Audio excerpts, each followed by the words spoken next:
from the bottom of our hearts for taking the time out of your busy schedules, for overcoming any anxiety that you may be having and making your way here.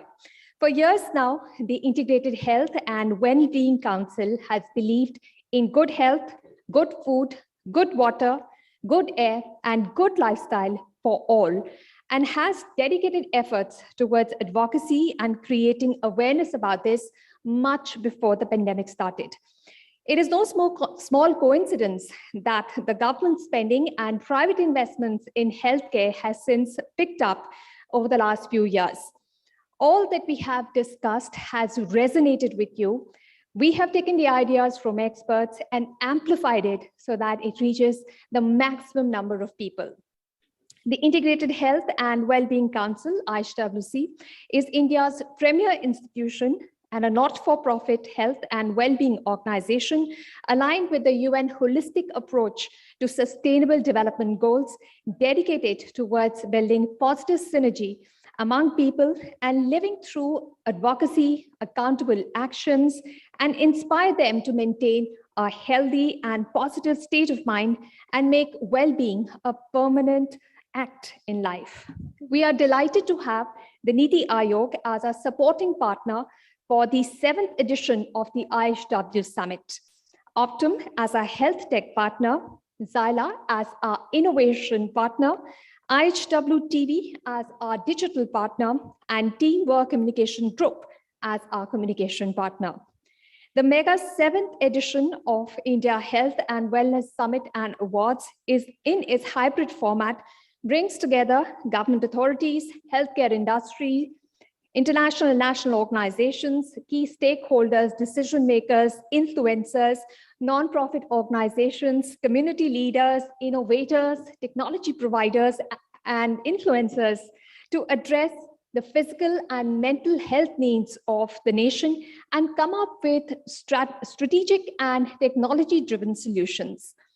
It is now time to look ahead on how the healthcare needs of common citizens will be met. In this digital age, it is not difficult to predict that technology will penetrate deeper with healthcare innovations around IoT, blockchain, AI, and connected devices using cloud technology. Riding on these and the support from the government initiatives, healthcare ecosystem in India is bracing itself for new innovation and robust delivery mechanism to achieve sustainable healthcare goals. The IHW Council believes that it is time to transform the meaning of health as care for all and prioritize creation of a robust healthcare mechanism for all citizens. I would now request the co-founder of the India Health and Wellness Summit, Mr. Kamar Narayan, to please come up on stage and talk about health for everyone, everywhere. Please put your hands together and welcome on stage, Kamal Narayan.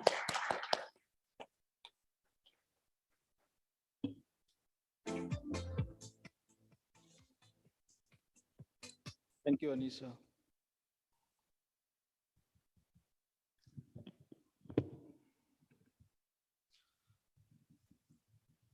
Dear distinguished guests, friends, colleagues, and ladies and gentlemen, I hope you and everyone in your family are healthy and keeping safe from this ever-emerging health challenge that our country and the whole world is facing.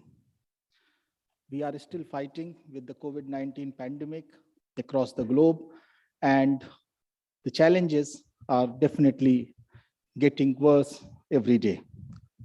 It is a true pleasure for me to warmly welcome you all for this 7th edition of India Health and Wellness Summit, a forum which we look forward to with bated breath every year. Last year, we did it virtually because physical programs could not happen, and that was for the betterment and for the health of everyone that we stayed virtual for that edition. It is an honor for me and for all of us at IHW Council to welcome representatives and experts from science, business, politics, and other key stakeholders of health to this forum today. I would like to take this opportunity to give a brief introduction of what we have been doing at IHW Council for the last 7 years and what we aim to do in the coming days. Ever since we began our journey, as the very name of our organization suggests, we have been vocal for health prevention, and core to that includes, and not limited to, the advocacy for good air, good food, good water, good lifestyle, and equitable, accessible, affordable healthcare for all. The challenges have been many, but I sincerely believe that our hard work coupled with humbleness and determination, and most importantly, the support and appreciation from all of you have helped us complete these 7 years and brought me to this dais again to welcome you all today. And I am particularly excited to meet and see all of you here physically after nearly 2 years when we mostly interacted with each other through our computer screens. We all know that the unprecedented events within the last couple of years due to the ongoing COVID-19 pandemic and the multi-pronged challenges changed our lives forever. But notwithstanding the physical limitations, we at ISW Council took a new challenge head on. We became a leader in the health awareness and advocacy on many critical health issues that continue to overwhelm our people and our country. From stroke, diabetes, cancer, mental health awareness, to aiming to make India rabies-free by 2030, or focusing on long and existing challenges related to women and child health, we took up some of the most critical areas of public health that deserved attention more than ever. In front of all of you, today's event is giving me a great hope that we are ready for the following steps to carry on with the missions by staying humble, grounded, and ambitious. In the coming years, or if I may add, in the post-COVID-19 world, we will see many firsts that will completely depend on how determined we are, and most importantly, how united we will be in making this planet better and healthier than ever before by augmenting the existing systems and advocating for far-reaching sustainable changes. So I thank you all again from the bottom of my heart for being with us today here, and also for welcoming you on onward voyage for better health for this country. Thank you and Jai Hind.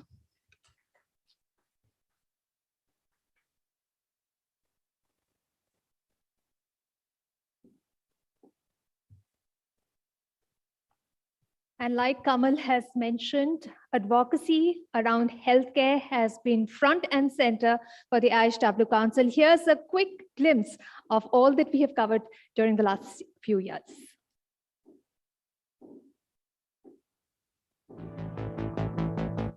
The fastest growing nation on the earth faces the fastest growing health challenges. With over 1.3 billion lives at stake, in wake of the swelling disease burden on the stretched healthcare infrastructure and severely compromised health of the nation, it was imperative that everyone gets talking about good health. With the objective of triggering continuous discourse on health, the India Health and Wellness Summit and Awards was instituted in 2014 to achieve the vision of a healthier and stronger India.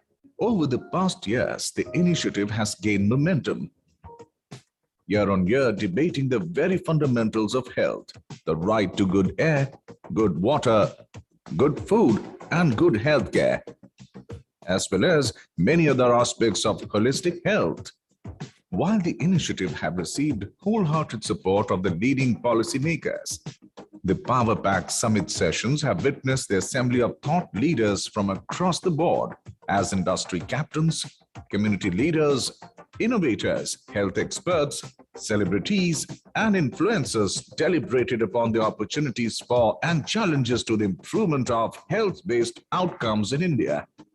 It also received overwhelming response from the industry and all those who felt for health. Several legendary brands have come out to support the idea of holistic approach and have become the real change agents. The India Health and Wellness Summit initiatives became the platform of choice to launch various impactful programs that impacted the masses for better health. With every edition, a jury-driven initiative has judged various health projects across multiple domains based on their effectiveness, sustainability, and scalability. Its driving philosophy of making health everyone's responsibility, taking on the mantle to identifying the health impact makers. The India Health and Wellness Awards recognizes exemplary health initiatives, products, and services that have made a difference to the health of nation. Continuing our pursuit of working towards real solutions in tackling the national health crisis, the stage is set to come alive to bring to you a bigger and grander edition of the India Health and Wellness Summit and Awards.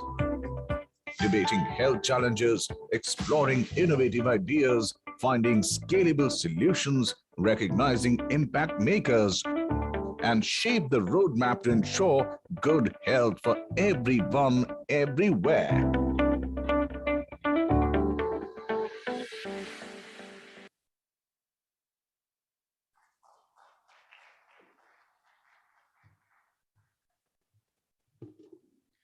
We will now move on to the exclusive panel discussion sessions that we have lined up.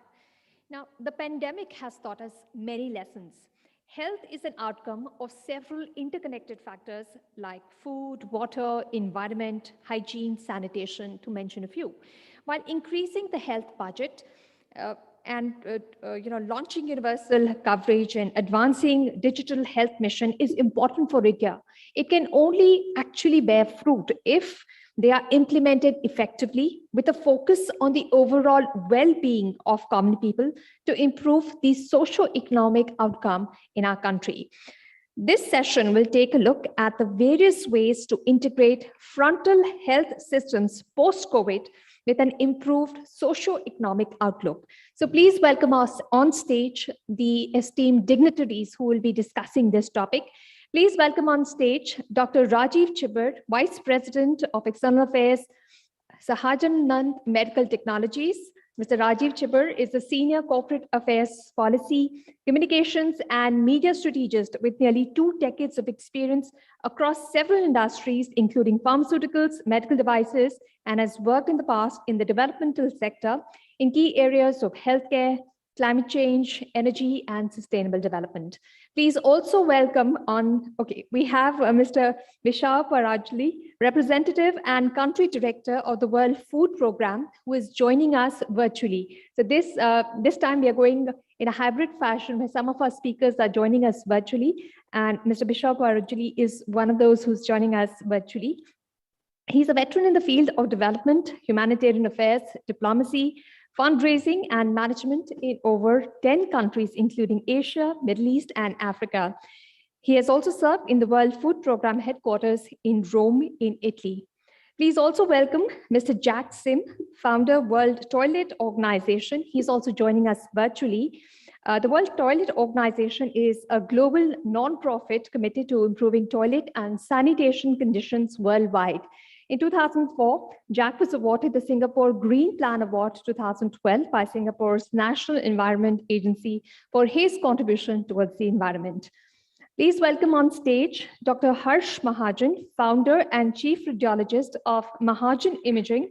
He's a renowned Indian radiologist, and he's one of the pioneers of imaging technology in India. Mahajan Imaging has 7 radiology and nuclear medicine centers in and around New Delhi. In 2002, he was conferred with the prestigious Padma Shri for his contribution to the field of radiology and imaging. Please welcome on stage Mr. Neeraj Jain, Country Director, PARC India. He has close to 3 decades of extensive experience under his belt in strengthening organizations and organizational development, market development, and has provided key strategic leadership for change management in organizations across Asia and Europe. Please also welcome on stage Mr. Ramanan Ramanathan. He's the former First Mission Director, Atal Innovation Mission, Additional Secretary of the Niti Aayog. Please put your hands together and welcome. Oh, so he's joining us virtually as well. He is currently associated as a fellow at NSRCEL, the incubation arm of IIM Bangalore. As the mission director of AIM, Mr. Ramanathan has been instrumental in the launch and execution of several nationwide innovation and entrepreneurship initiatives, resulting in the establishment of thousands of Atal Tinkering Lab schools nationwide in more than 650 districts. So a round of applause for all our speakers on the stage and those who are joining us virtually. I'd hand it over to the moderator of this session, Dr. Chibber. Dr. Jayalal is also with us. And of course, Dr. Jayalal is the head president of the IMA. Please put your hands together and welcome him on stage. Right, I'll hand it over to a quick introduction of Dr. Jalal as well. Dr. Jalal is currently the national president of the Indian Medical Association in New Delhi. Since 1993, Dr. Jalal is serving as the Health and Family Welfare Department as medical officer and also teaching as professor in surgery in Tirunelveli Government Medical College Hospital in Tamil Nadu. He's a stalwart in the field of minimal invasive laparoscopic surgery. So, gentlemen, it's over to you to discuss this very important topic. And you have a period of about 1 hour. So, 1 hour for this discussion. And if people would like to take questions, you can take some of those up as well. Thank you very much. Thank you for passing over. First of all, welcome to all of the esteemed dignitaries here. We've got everyone who's really connected with the policy, with the implementation, the last mile delivery of healthcare right now on the stage, whether it's offline or online. The session is pretty much a very, very important session because we are talking about how India now during the pandemic, and the pandemic is still not over, has been able to really revive the socioeconomic impact. We're looking at the entire opening up of the economy. It was a global economy opening up, which happened a couple of months back. And within no time, I think within less than 3 odd months, we've got another variant. We need to be very careful because this variant is mutable to an extent that it's actually been able to show itself really in a velocity in most of the countries. And fortunately in India, we've not got that kind of an impact which we've seen in the West. But let me first move to Dr. Jayalal. Indian Medical Association has been really being on the toes since day one. It started in almost like March 2020 until date, I think, and you also joined as the president during that time. Till date, there's been no respite. How would you respond to it? And what has been the economic impact to it when you look at the entire healthcare conundrum really crippled globally, but still India was able to really meet the kind of expectations which were there?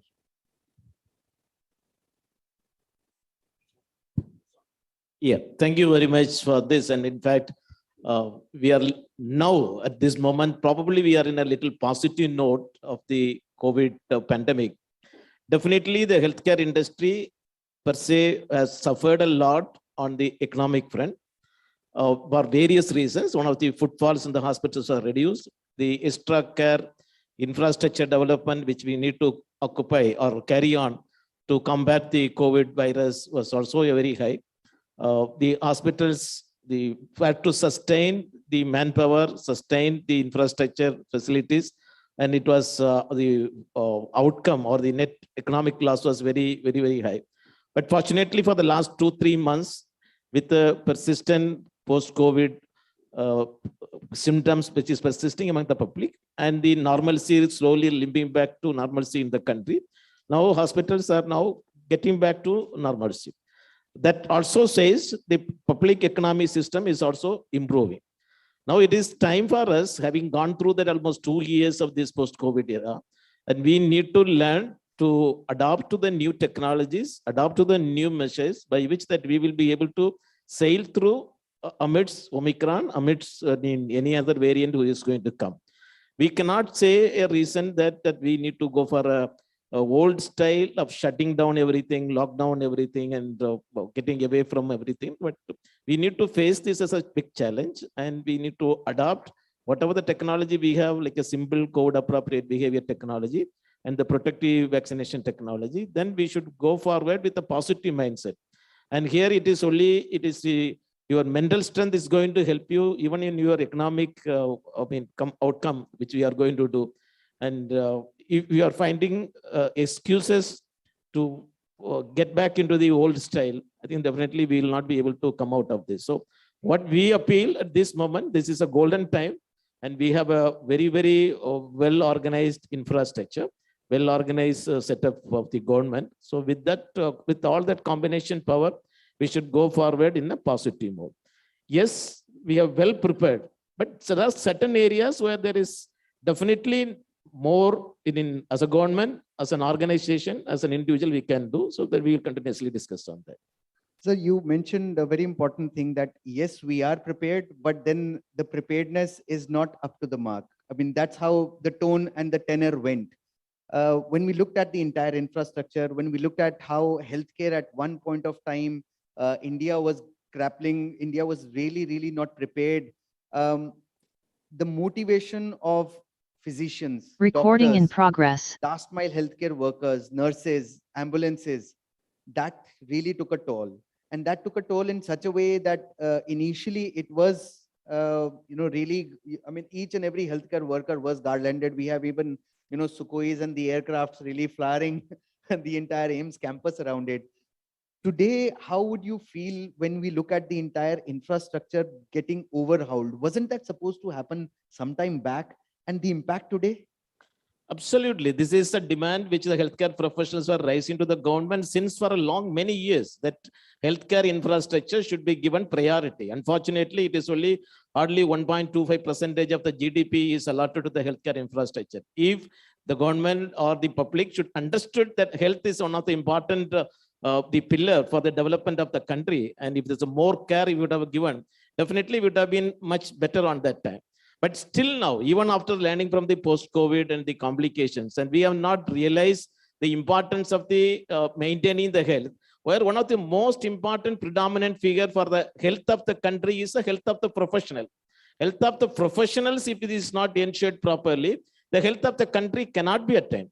What I mean by health of the professional, in the COVID war, 2,000 doctors or the healthcare workers had died, and many more frontline workers. There was nothing like this is being taken care by anyone to recognize these people as a martyrs of this country. When every year, even the parliament today observed to remember the people who have sacrificed their life to save the parliament in a war. Of course, it is mandatory, but equally it is important. 2,000 doctors who has died, and we need to get that gives a moral support. Second most important, why they have died, we know for sure it is because of their highly exposed, their working time was more, the way in which they were forced up to work more time. So what is a solution is a manpower need to be augmented. Though we have a physical infrastructures, yes, government has done very positively, but on the manpower, which is the most important thing, even you can have a ventilator, but somebody should be there to operate it. There we are dramatically failed. And that is what we are seeing on the streets today, that the postgraduates are on the strike, not on their fault. But since January, then we are fighting for that. These people should be, the adequate manpower should be increased. So I will say from the most important area where we have successfully learned in the post-COVID is infrastructure development. Yes, we are done. But the manpower development, we neither respecting, promoting, safeguarding, and protecting them. We are not doing that. Thank you, sir. I think very well said around that. And we need to hail the entire healthcare fraternity who've really worked around that. Sir, coming to the entire infrastructure development, you touched upon a very important point. I'll go to Dr. Mahajan on this. Infrastructure development, India did not have those kind of testing labs. There were certainly no testing and diagnostic kits, IVDs, etc., which was available. Your journey from the day when India decided to go for a lockdown and rampant its entire testing, how would that be an entire turnover today when you look at it, when we've already crossed the first wave, the second lethal wave, and we're now touching the new wave, which is, which supposedly WHO says, but then we've not seen that kind of an impact. Sir, your views. Thank you very much, and thank you for having me on this panel with such illustrious co-participants. Now, India, when the COVID wave hit, was capable of doing just about a few hundred RT-PCR tests in a day. And this is, the public sector and the private sector put together. I must say that the government encouraged and the private sector really came into its own. And very soon, both hand in hand, and this is really an example that the private sector and the public sector can work together. Very quickly, not only did the number of labs doing RT-PCR tests ramp up, and the government had mandated that only private sector labs which were NABL accredited would be allowed to do RT-PCR testing for COVID-19, which is right because you can't compromise on quality. And that's where NABL as an organization got its act together, and online, accreditation was given.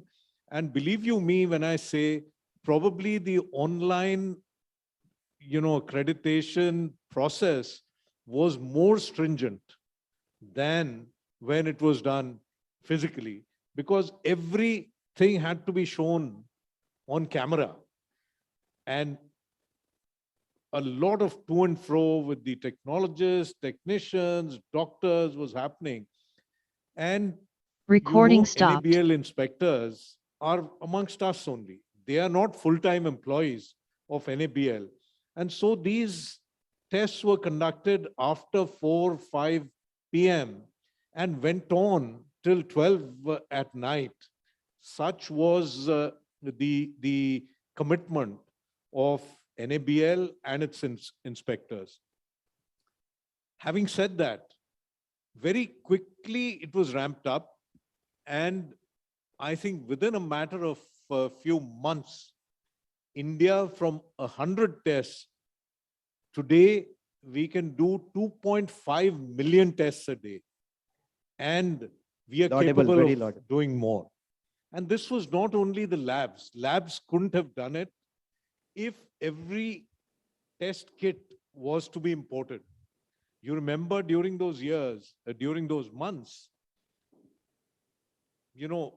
we were not able to get even masks, surgical masks, N95 masks. Nothing was available in the country. And similar was the thing with the testing kits. That's where, because everyone globally wanted the testing kits, and those countries which could pay more for it had a better chance of getting them quickly. And that's where I must say our medtech sector came into its own. And today there are nearly 120 to 150 companies which are producing these kits indigenously. And today India has become a net exporter of these RT-PCR kits. And it's only because of that that we are able to ramp up to these numbers, and we can go beyond also. So the testing labs, where the doctors played a role, and the medtech sector, which got indigenous testing kits made, and these were all accredited, and they passed all kind of quality checks. It wasn't that because we had the need, all and sundry could come in. That wasn't the case. So because of this, and I think the ICMR played a major role in this, in bringing everyone together, in listening to the private sector, in being able to formulate guidelines in harmony with the private sector. And this is how the whole journey has been undertaken. And we have reached the stage where there is no dearth of testing. Now, what happens is that when a pandemic, we all know, we've seen it, it comes in waves. Slowly and then very rapidly with the Delta variant in the second wave, the numbers tend to go up. And that's when, we've heard test, test, test, the numbers go up. And then as the wave ebbs and comes down, slowly the numbers go down. And that's where mistakes are made.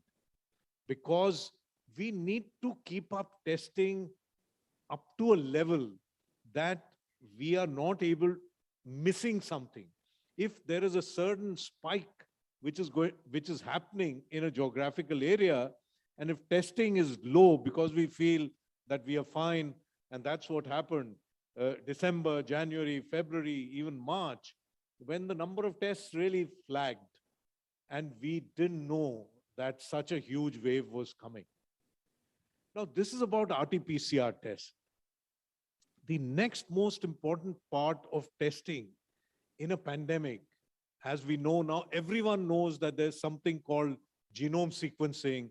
Everyone knows that, there is something called mutation, that the virus will keep changing its shape, its, how contagious it is, how virulent it is. And that's another area where I think in the first year or so of the pandemic, we were a little complacent with genomic testing. And this again, we are able to identify mutations only because we do genome sequencing. And this is where INSACOG came into being, a government agency which now has 36 labs within it. But I feel, especially with the Omicron variant rearing its head, in UK, you're seeing it's causing mayhem. 60% of all new infections in London yesterday were because of the Omicron variant. And there are tests which are coming in which may be able to identify Omicron on RT-PCR also, but the final proof is only with genome sequencing. And that's where I think the government now needs to bring in the private sector. The Honorable Health Minister has spoken about this in Parliament. There are many labs like ours which are capable of doing genome sequencing. We in our lab can do 1,500 samples a week, which is a large number. And there are several others across the country like ours. I think this is the next step where, again, the private sector would need to be looked at apart from the public sector, because we may need to ramp up capacity very, very soon. If we don't do that, then we will feel we don't have Omicron in our midst, and we may again miss the bus and have a third wave coming in January, February. So, but what I would say is that the country really rose as one to fight this challenge, and without testing, we would not have overcome the ferocity of the waves that we've seen, especially the second wave. And if we let our efforts flag now, then we are in for bad times, and we may see a third wave coming in. Hopefully, that will not happen. We are actually trying to guard our borders, but once these Omicron variant and people who are carrying them, if they get through the sieve that we have had at our ports, airports, as well as at our, ports on the water. Recording in progress. This is very, very contagious, and, it can lead to another wave. Absolutely, Thank you. keeping our fingers crossed that we don't get to see another third wave. You mentioned upon a couple of very important facts. One is obviously the entire testing ramping up, and the medtech industry coming up to really become Atmanirbhar or self-reliant. Today, if we have that kind of a spiel which is running through the entire medtech sector, we would be net exporters. We have already become a net exporter to that. Another important thing which you mentioned about is the entire public-private partnership, which really steered very well during this pandemic. And we saw how the government and the private sector glued together to come up with an entire new paradigm, which is, I would say from a point of view, from a public health angle, a PPP could be really retermed as a partnership for a public purpose rather than partnership, a public-private partnership. So coming to you, Mr. Jain, the entire public health conundrum, it started way back, and then we had, in the 50s and the 60s, where we thought of ramping, healthcare in India. We had several commissions, and then lately we had the Universal Health Coverage Report, which was tabled by the Planning Commission, now the Niti Aayog. How do you see public health really unfurl from here and impact the entire socio-economic strata if it was to be ramped up as per the UHC report, which Professor Srinath Reddy and others, you were in fact one of the authors to that report. How would you see that really impact now and the entire socio-economic strata being really taken forward with a deepened GDP expenditure on public health? Thanks for that. Firstly, I'm going to say hi to all my friends, Bisho, Jack, Ramanan. I was hoping to see you in person. That's my social need. So good to see you on the screen anyway, and hope to catch up soon. When I walked in and Kamal said, good to see you in person, I said, yeah, absolutely. I'm tired of seeing my family. I want to see new faces. So I'm hoping that that's going to be a long-term reality. Unfortunately, the situation, as we know, is seeming to take a turn, and we'll keep watching it. I think, firstly, to your question of the impact on socioeconomic, I think COVID has been in a way, from a public health perspective, it's been a huge blessing, because public health per se was never actually seen as a comprehensive challenge which all of us face. When I say all of us, I'm talking about the inequities that exist. When I think of public health, when I think of health, I'd go to a Mahajan clinic, get myself diagnosed. I'd go to a big hospital, get myself treated. But the whole inequity of people who don't have access, I think that's what we need to really think about. What COVID did was actually put us all in the same platform. So all of a sudden, the economy just came to a standstill. We realized that this was not about protecting me, myself, my family, and going to great facilities. It was about the health of the public. So I think, like I said, it's been a fantastic, in a way, a turning point, if we are able to actually ride on this way. The other thing that happened, so the economy got devastated, and nobody can deny that. Some of us who work in healthcare got very busy. So from that perspective, yeah, I still got my salary. But generally, the economy got completely devastated during this process. Social structures have all they've just vanished, right? It's just become a complete mess.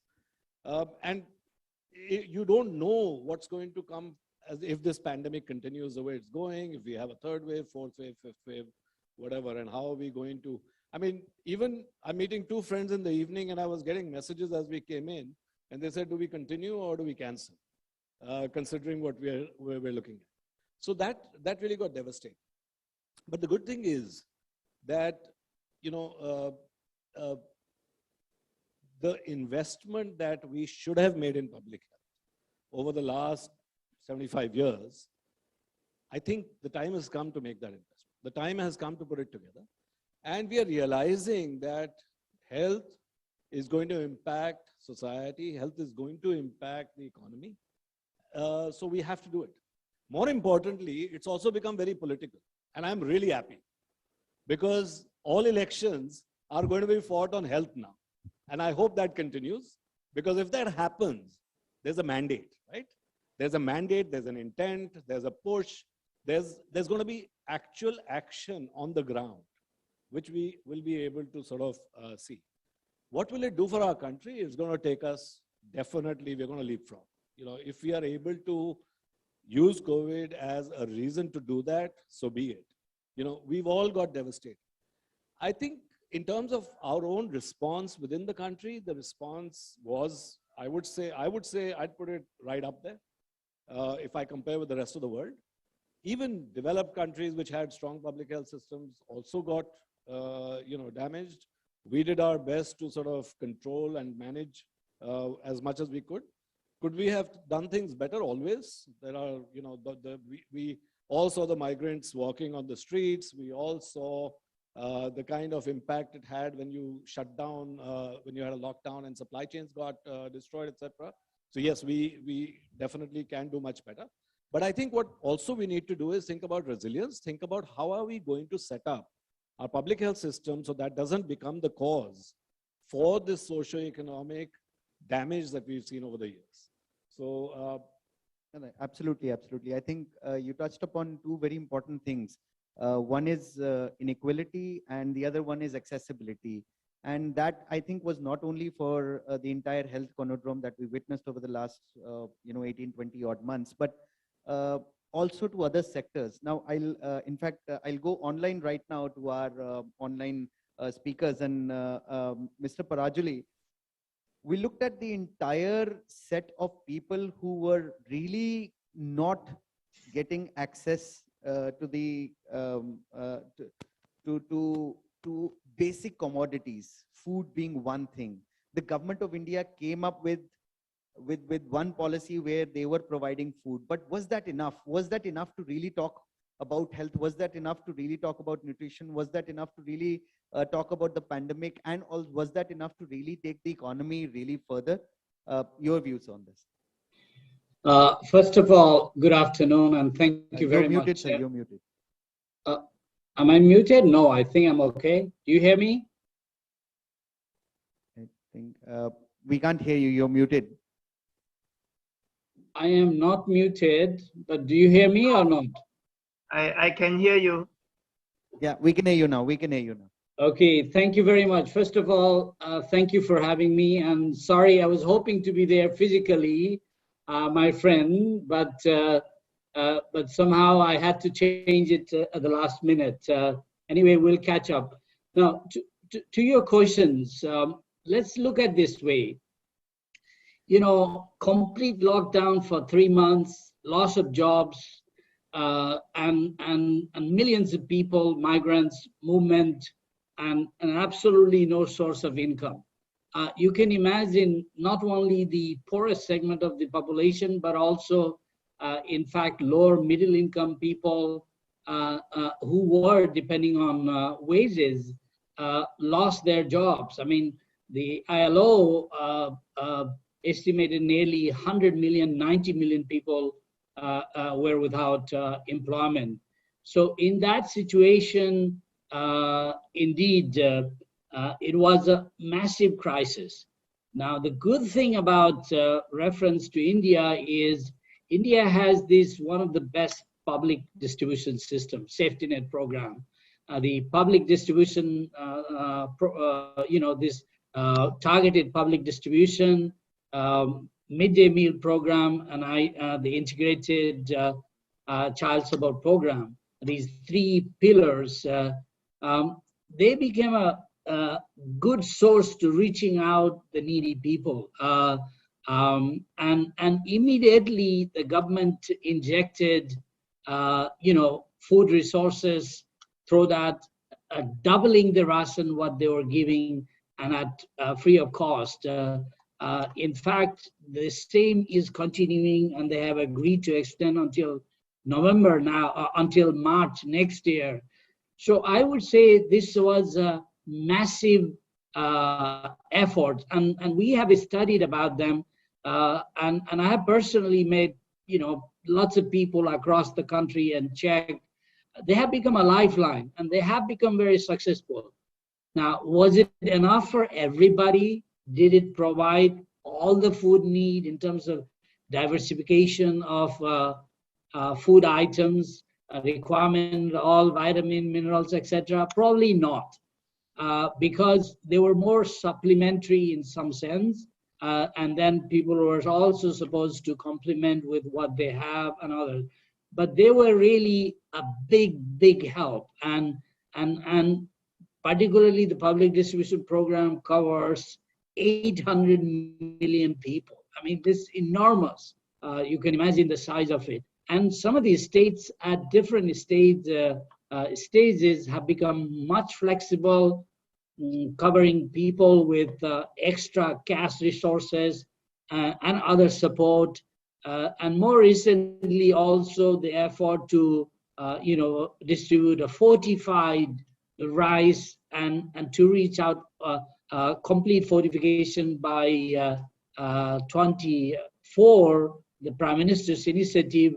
These are commendable efforts. Now, India, apart from making some progress on nutrition front, is still lags behind. In fact, sadly, the latest this National Family Household Survey indicates as high as 42.9% of stunting in Bihar, and a similar high number in number of states, etc. So overall, stunting is a concern, as well as the anemia is a concern.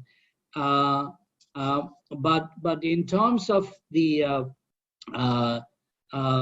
initiative which was taken and reach out to the scale, personally, I have not seen it in any countries, other countries, through internal resources.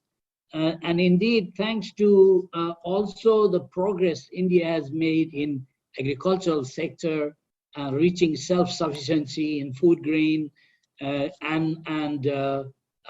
from 50 million tons about 40 years ago to 300 million tons now.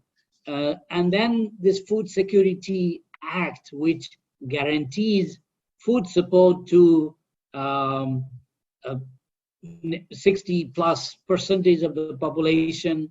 I think these are commendable steps. Now, there are some concern, of course.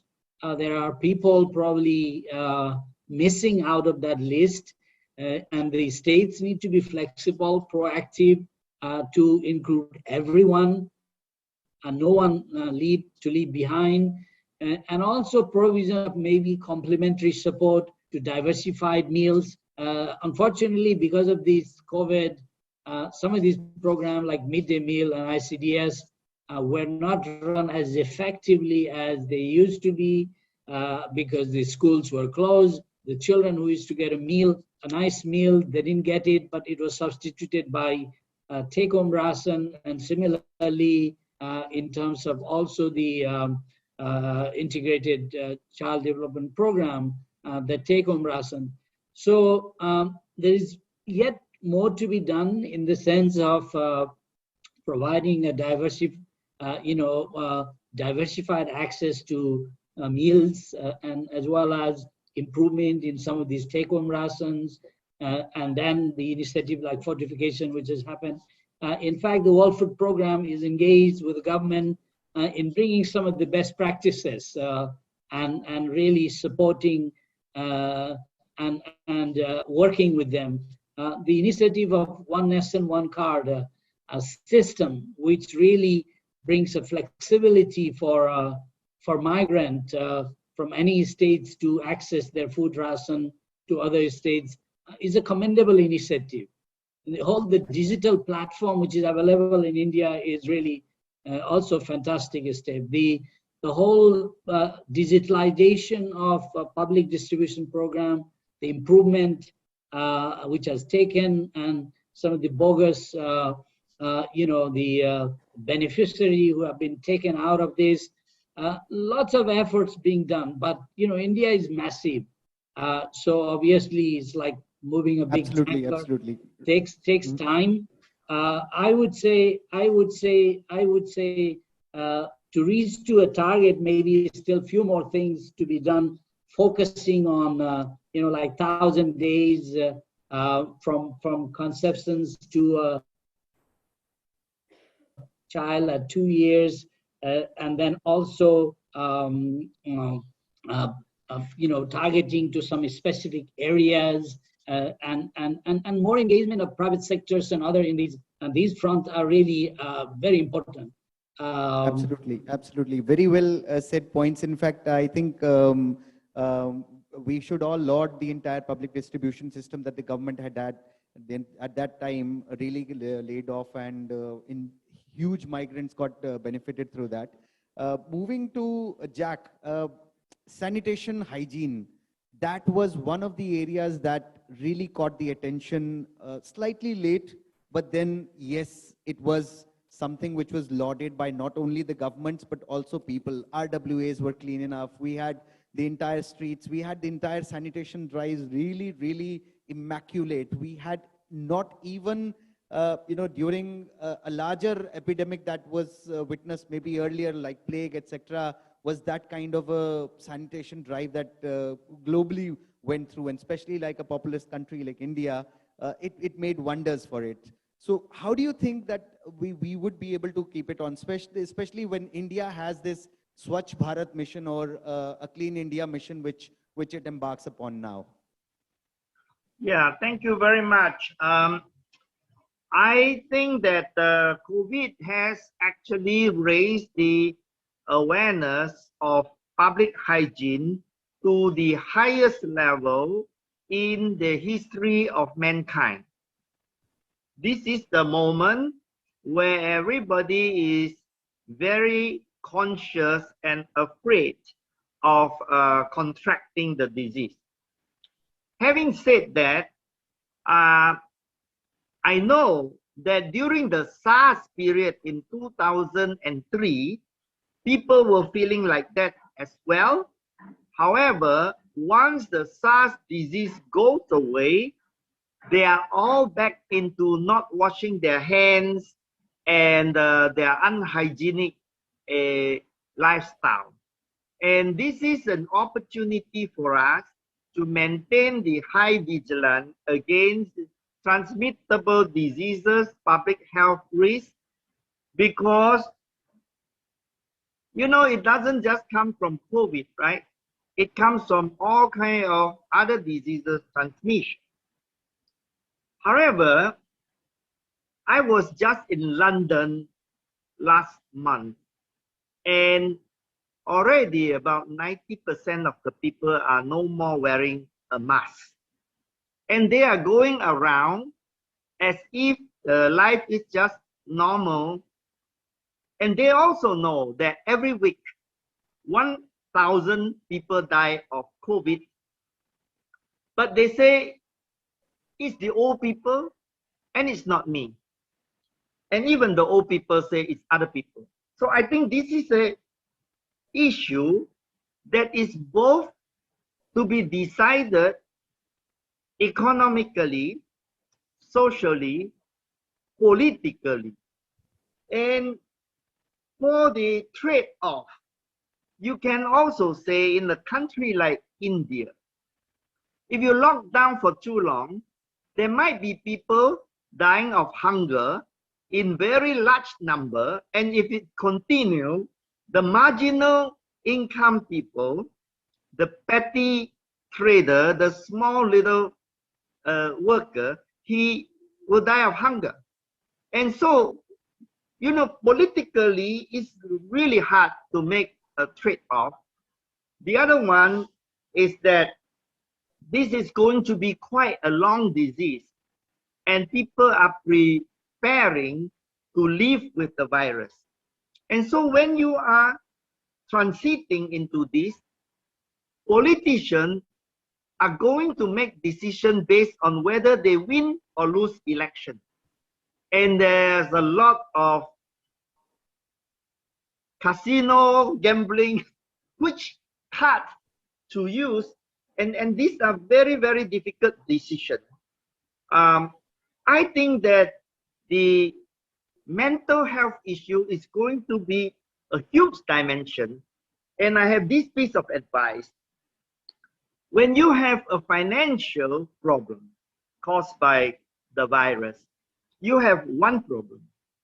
But if you have a stress problem caused by the financial problem, you have two problems. What we need to now remind people is that they got to choose either to have only one problem or to have two problems. Because the second problem of mental health is a self-inflicted problem. Although people might say it's just so natural and intuitive to be stressed. But when you are stressed, it gets worse. So what we need to do is to build inner resilience on people in a word of mouth manner, because if you make a government campaign, this cannot be done. But if it can be in the form of staying calm, understanding how to handle your financial problem, your jobs losses, your difficulty, when people are crammed together in a small house and cannot go out, those very stressful mental problems. Yet during this time, we need to ask people to choose between having the real problem and also keeping the resilience not to have the mental problem.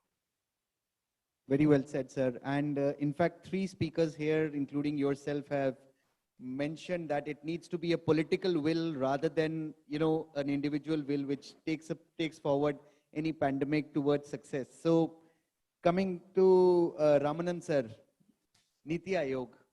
We've been seeing Niti Aayog, Dr. Paul, really step up the ante when things were really going bad.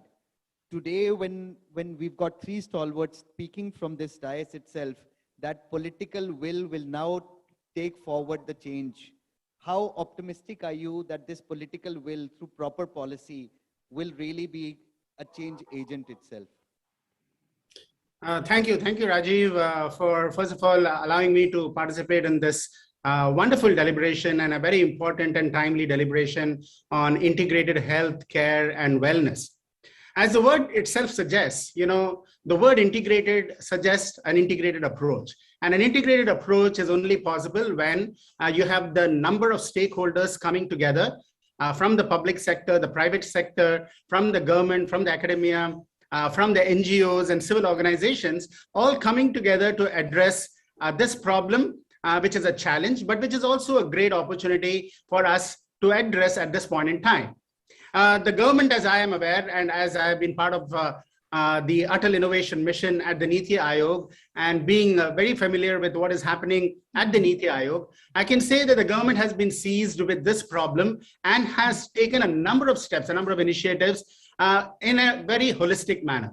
First and foremost, as the clarion call of the Honorable Prime Minister was on Atmanirbhar Bharat, the question is, how do we ensure that Atmanirbhar Bharat, which is building a strong, self-resilient India, becomes not only the initiative of the government, but also becomes an initiative of the entire set of stakeholders that we are talking about. And in this, I think the COVID-19 crisis has brought to a very stark realization of the importance of innovation, entrepreneurship, the importance of setting up a number of parallel organizations within the country to be able to address the challenge. Because after all, we are a country of 1.3 billion people. We have more than 650,000 villages. We have 8,000 small towns and cities. We have 715 districts, out of which 115 are called aspirational districts as depicted by the Niti Aayog, because they are at the bottom of the pyramid in terms of basic access to healthcare, education, clean drinking water, hygiene, sanitation, affordable housing, livelihoods, and the quality of life. Now, we need to be able to address all of this holistically, and I'm very happy that the topic is integrated well-being and wellness of the people. Because if you don't have that, you will be able to not be able to address the challenges that are there in a holistic manner. Now, what has the government gone about doing it? And I think this is very important for us to realize the 4 areas where the government has focused on and where Atmanirbhar Bharat also makes a call. The first is infrastructure. We need to have innovation in infrastructure. How do we ensure that our infrastructure becomes smart infrastructure and we do not have the problems of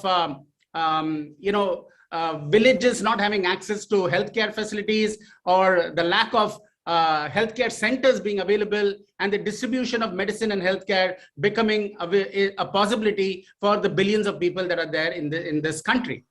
So we need smart villages, smart infrastructure, smart cities, smart districts, smart villages, and smart connectivity. And the government has gone about in a very big way to ensure digital connectivity, digital reach, the Jandan, the Jam Trinity, as it is called, more than 1 billion bank accounts to make financing possible in the rural areas, more than 1 billion Aadhaar IDs, so that you are able to have unique applications like the Arogya Setu, which now become accessible to the common man, irrespective of where they're located. And over 1 billion smartphones, which now makes it possible for you to have local access to healthcare, to advice, to doctors. In fact, in COVID-19, it was fantastic to see how many doctors use the digital technology to be able to reach across to their patients. So that is smart infrastructure.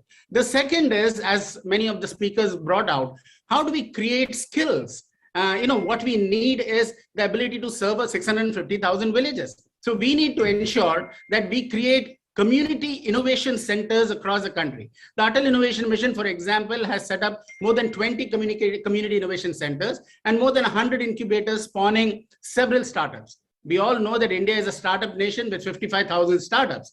But what was very stark during the times of COVID is the NITI Aayog, along with Atal Innovation Mission and all the other departments of the government, they ran a challenge immediately. On March 22nd, 2020, when the lockdown was announced, we launched a challenge to find innovative, curative, preventive, as well as assistive solutions to address the COVID-19 crisis. Now, what was the result? We had 1,500 startups which responded within less than a month, who had immediate solutions that could be in the preventive area, in the assistive area, and of course, some in the curative stage. And that came to the rescue for addressing a whole lot of challenges that the government faced. So we had, in this today, we are fortunate to have more than 3,500 innovative healthcare startups. And I think that's a great beginning for a country which is requiring innovation, entrepreneurship, and new job creators to be able to address the several challenges that we have.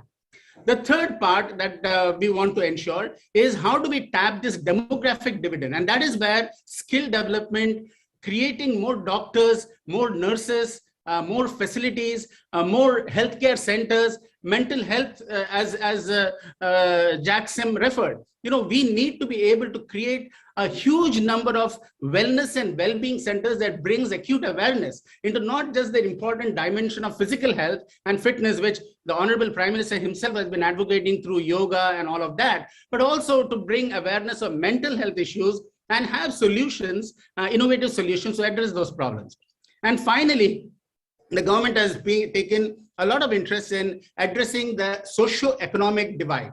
So the Atmanirbhar Bharat identifies these 5 pillars. The pillar of demographic dividend, where 65% of our country is under 35 years old. And so how do we harness this youthful energy, this youthful talent, this incredible creativity that is bursting through the country, and tap it into creating innovative solutions that our country needs. The second is the pillar of infrastructure that I talked about. The third is the pillar of demand that 1.3 billion people have, diverse demands from diverse villages. How do we ensure that the best of healthcare and networked healthcare in India, that is a possibility today because of digital reach, because of 5G technologies, because technology is becoming affordable, available, accessible, and advanced. And you have 3D printing, robotics, IoT, driving new solutions in genetics or telemedicine and so on. So how do you make that available to cater to the demand of 1.3 billion people? The pillar of socio-economic divide that we need to address, which is the theme of this conference. How do we still have 22% of our country below the poverty line, 44% of our country agri-economy based, and only 8 tier 1 cities with 8,000 towns and villages, small towns and cities. How do we create 8,000 hubs of healthcare innovation and job creation, so that we are able to address these diverse challenges? And finally, the pillar of technology, which becomes the glue to be able to address all of these problems. So I think the government is seized with a very holistic approach to address this, and that is where the political will manifests itself through the various initiatives that the government has launched, either through the NITI Aayog or through various departments of healthcare and others. And at the same time, the private sector, as was pointed out earlier, the private sector rose splendidly to this occasion of supporting all these initiatives and being able to back it up with necessary support so that they are able to see the value of these solutions actually being implemented on the ground. Thank you very much. Thank you very much, sir. In fact, a very valid point in terms of how there has been an entire synergy between all stakeholders and which was much more required. I think your points are very valid in terms of how the government has now made it a public health policy, or how the government is now making health as one of its important figurants when the elections come. And as said by our speakers, health should be the next way forward if India has to really look at infrastructurally. So summing up, a quick rapid fire 10-second round, everyone. Your thoughts, starting from Dr. Mahajan to the panelists here physically, and then the panelists there online. Sir, your thoughts. I would say, the government, as everyone has said, is seized of the matter, but the reality is not about what you speak, but putting your money where your mouth is. So we are waiting for the budget. We will see whether the government, which has been promising 2.5% of the GDP, let's see what happens in this budget. And then we'll know how serious the government is. We are in the healthcare industry. We feel that this may become a politically sensitive issue, but when it comes to elections, other issues seem to absolutely. Become more important. So this budget, I think, is going to would be the focal a point. defining moment. Yeah, Dr. Jayalan. I fully endorse this view of the budget allocation more. And another important area is, you are repeatedly, the government is talking on the digital health, and we will reach on to that. But what we need is an oxygen, drug, a place, a doctor, a nurse in my village, not a phone call to my village. So let us not just say that I am making it digitally, everybody I am able to connect. That is not going to solve the problem unless you make the physical infrastructure.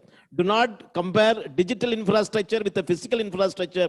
What the country needs is a physical infrastructure. For that, we need a budget allocation to far rise to be reach out to the people to satisfy the need of the people.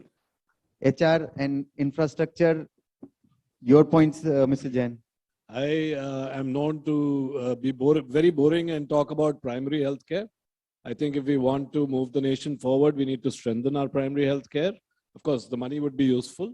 So I'll stay with both the earlier panelists. But yes, that's where the rubber's going to hit the road. And if we're able to fix that, we're going to be in a different plane. Jack, your quick take on it. I think that the political decision is very, very difficult. And if we can prioritize real solution rather than mirage, this will be very important because politically, sometimes they give temporary solution, but this is a life and death issue. So it's very important to focus on the maximum life-safe pathways. Great points, Mr. Parajuli.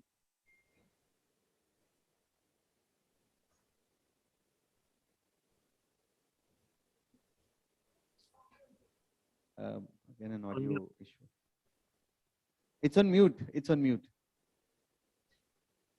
I was saying that our health is what we eat. And so food plays a very critical role. And nutrition is a key factor on that. So the challenge is diversification in the meal, social behavioral changes, and concentrating on the period that impacts more, this 1,000 days, and also uniformity in the responses across various states. I think that should be a priority going forward. Thank you. Great. Mr. Ramanathan, the political as well as bureaucratic lift. Well, I actually come from the private sector. I joined the government for 4.5 years. So I do have a good appreciation of both what the private sector brings as well as the public sector potentially offers.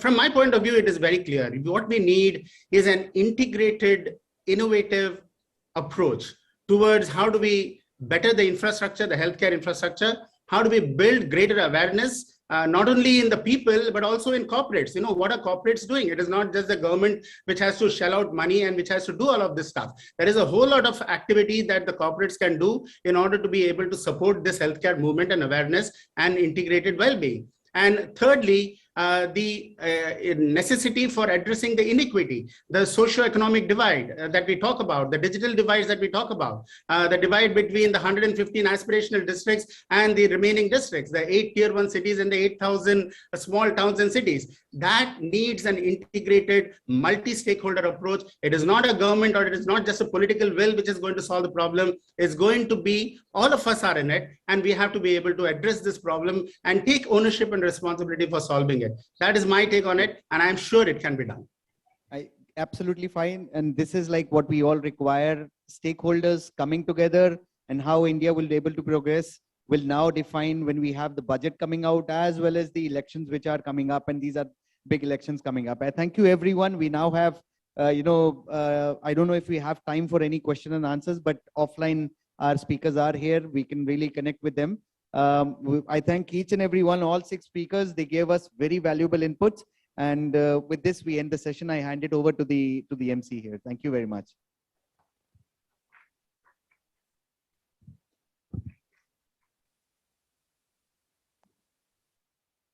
Us here and sharing with us your thoughts on this very important issue.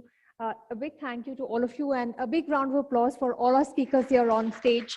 They have taken the time out to discuss this very important issue, which doesn't have any easy solutions. But we here at IHW Council believe that what we can do is to talk about these issues. While they may take time and effort to get resolved in the future, talking about good health, talking about preventive health measures, what we can do to keep healthy will also go a long way in reducing the disease burden in our country. A round of applause for our speakers who have joined us virtually as well. Thank you for joining us and sharing your views with everybody here. We will now move on to our second session, where we'll have another panel discussion discussing very important issues. And this discussion is on building digital health ecosystem. We've already had a few views about digital health, but we will discuss this issue threadbare in this panel discussion. Now, they say necessity is the mother of all invention. When the contagious COVID-19 virus required physical distancing, technology saved us from potential healthcare delivery disruptions. Telemedicine suddenly exploded about 20 years after it was introduced. As India aims to utilize the growing acceptance of digital healthcare to bring in better integration of health services through digital footprints, this session looks into the role of healthcare innovation around Internet of Things, blockchain, and artificial intelligence to improve access to quality and affordable healthcare. So please welcome on stage our experts who will be discussing this topic. Please welcome on stage our moderator for this panel.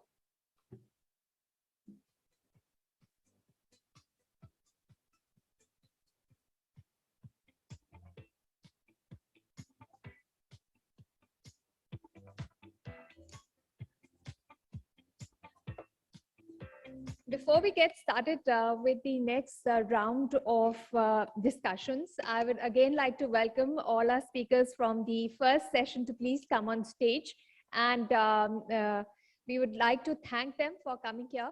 And we would like to present them with mementos. And I request Kamal to please come on stage and present all our speakers with mementos.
Right, we'll move on to the second panel discussion.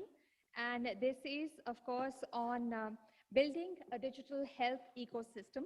So please welcome on stage our experts who are going to be speaking about this issue. Please welcome on stage Ms. Urvashi Prasad, Director, Development Monitoring and Evaluation Officer, Niti Aayog. Please put your hands together and welcome our moderator, Ms. Urvashi Prasad. She has extensive experience in health, nutrition, sanitation, gender, and public policy. For more than 5 years, she has worked as public policy specialist in the office of the Vice Chairman at the Niti Aayog, and she has been part of the core team supporting the work of the Government of India's IMPART Group 1 for managing the COVID-19 pandemic in the country. Please also welcome on stage Ms. Khushbu Agarwal, founder and CEO, Xyla Health. Please welcome Ms. Khushbu Agarwal on stage. Xyla Health is India's leading AI-based healthcare management platform. Ms. Agarwal was previously associated with Deloitte and specializes in digital health, value-based care, innovation, and growth in therapeutic areas such as cardiology, diabetes, obesity, oncology, and ophthalmology. Please welcome on stage Mr. Vaibhav Garg, Director, Health Economics and Government Affairs, India Hub and ASEAN with Boston Scientific. I would request Mr. Garg to please come on stage. Mr. Garg has over 18 years of vast and progressive experience in policy advocacy, market access, strategic business development, and government business. He's an experienced leader in policy advocacy, market access, strategic business development, and government business. Please welcome on stage Ms. Swati Rangachari, Vice President and Country Leader, Public Affairs and Strategic Engagements, United Health Group 1 Optum. She previously held regional leadership positions in public policy, communications, and brand for Sterlite Tech, Ericsson, Boeing, and Visa. And please also welcome on stage some of our experts who are joining us virtually, actually, they're joining us virtually. So please welcome Mr. Amit Chopra, CMD and VP, GM, India and South Asia at Thermo Fisher Scientific. He's been associated with Thermo Fisher for 1.5 decades, and he has been an experienced leader in commercial manufacturing, M&A, and innovation management in India and the Asia Pacific region. And we have Mr. Vaibhav Tiwari, co-founder, Fortia Medical. Mr. Tiwari is also joining us virtually, and he has over close to 2 decades of diversified experience in building new businesses across industries such as business process outsourcing, technology, and supply management. A big round of applause for all our speakers on stage and those who are joining us virtually. Thank you all for taking the time out, and Urvashi ma'am, I'll hand it over to you. We have about an hour for this discussion, and if you could spare some time for questions that may come up from the audience. Sure, thank you very much. I think it's a real pleasure to be moderating this panel today on building a digital ecosystem. I think this is a topic that has over the last few years gained increasing importance in all domains, including in the policy space. I've myself been involved with a lot of these initiatives around the National Digital Health Mission, telemedicine, etc. So I've sort of seen that evolution happening. And of course, COVID has sort of given a fillip and acceleration to a number of these initiatives, but it's on us to sort of take them in the right direction, sustain the momentum, put in place the correct frameworks, etc.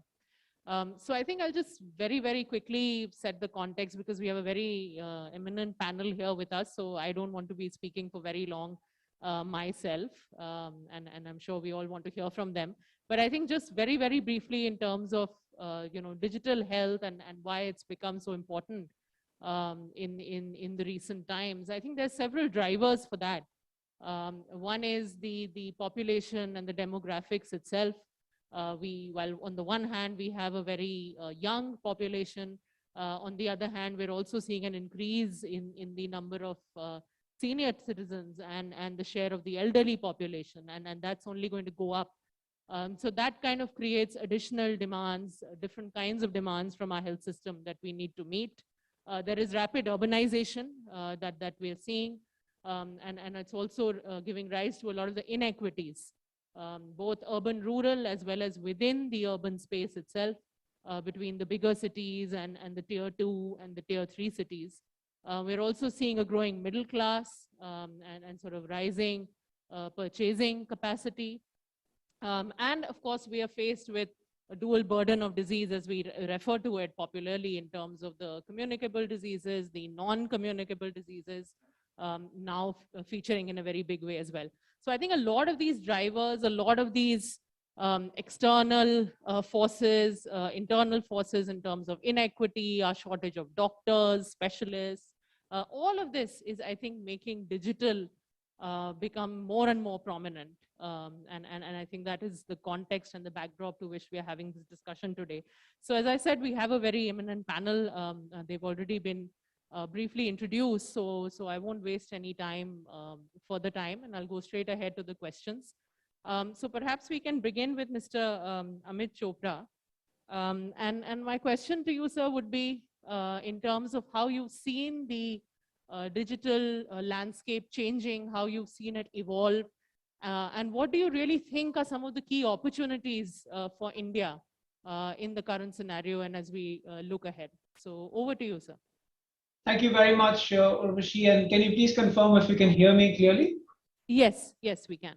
Wonderful. So thank you very much to you and for the question. And thanks to IHW for inviting me to this conference.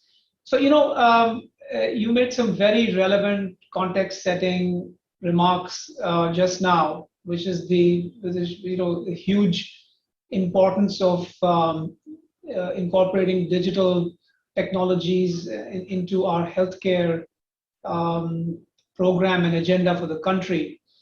From the perspective of Thermo Fisher, which is one of the world's largest company in life sciences and healthcare and diagnostics, I want to share with you how digital technologies have started getting embedded and how they're revolutionizing the way we innovate and deliver products which ultimately are helping our partners across the world and governments and nations in combating COVID, for example. So many years ago, Thermo Fisher decided to digitally transform itself and started with the very fundamentals of how we innovate. And we started building artificial intelligence, machine learning algorithms into our software development, into our embedded software development. All of our technologies and products that we innovate are now cloud connected, and that provides unbelievable capabilities in the hands of the end consumers, whether it's medical professionals, whether it's hospitals or diagnostic labs. A great example, which is very current, is we have the rapid RT-PCR technology, which we launched in India, where you can have very, very highly accurate testing done in 30 minutes flat, which is based on the RT-PCR principles.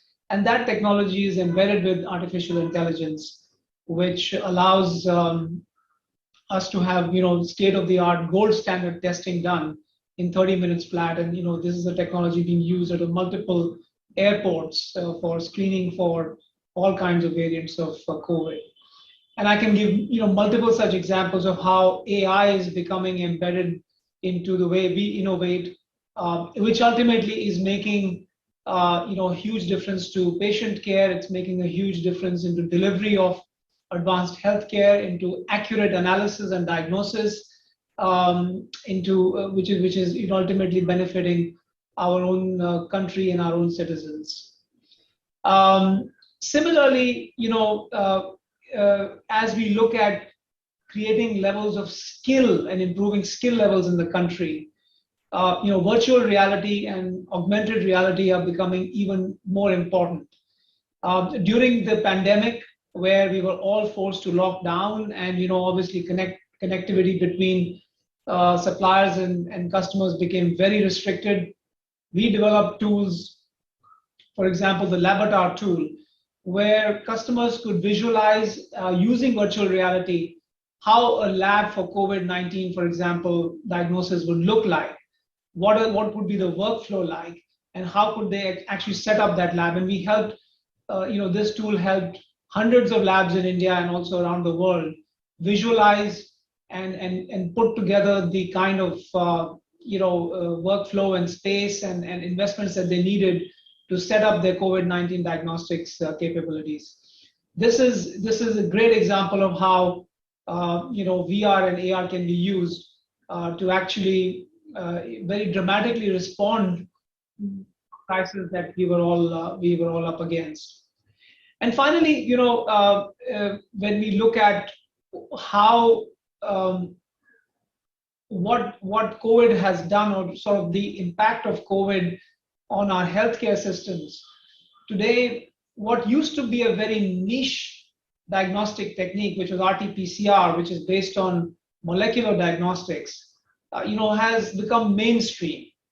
And from something like 200 labs which had RT-PCR capabilities, because a vast chunk of the work done on RT-PCR was actually on research rather than diagnostics, we now have more than 2,000 labs in the country, and it's become a routine mainstream activity. And let me tell you, there's a lot of digital technologies that go into RT-PCR, both in the sample preparation as well as the amplification and diagnosis of the virus.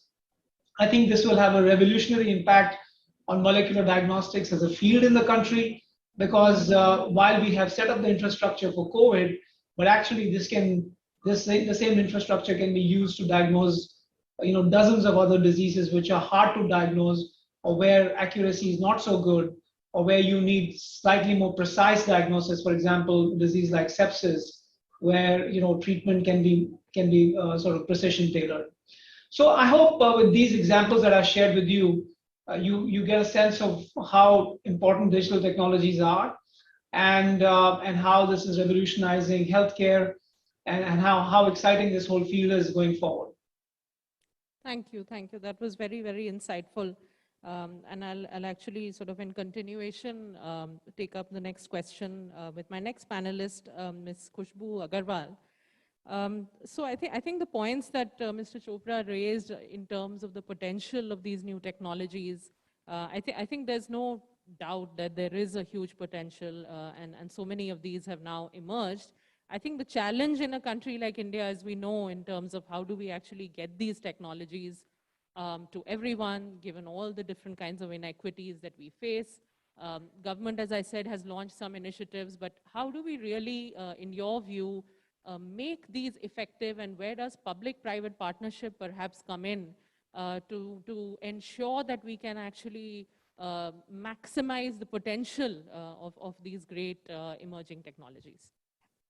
Thank you so much, Urvashi. So I think a very relevant question in today's time. What COVID-19 has done in the last couple of years, it has led a lot of people who were not used to digital or digital health to first trials, right? It was almost like a forced trial that a lot of us took. We have to ensure that a lot of this continues even if we foray into a non-COVID world. We should leverage this time. COVID was a disastrous time, but it has had its own pros. We have to ensure that there's a continuity in what was created by the government, by the private sector, and ensure that the goodness of it continues.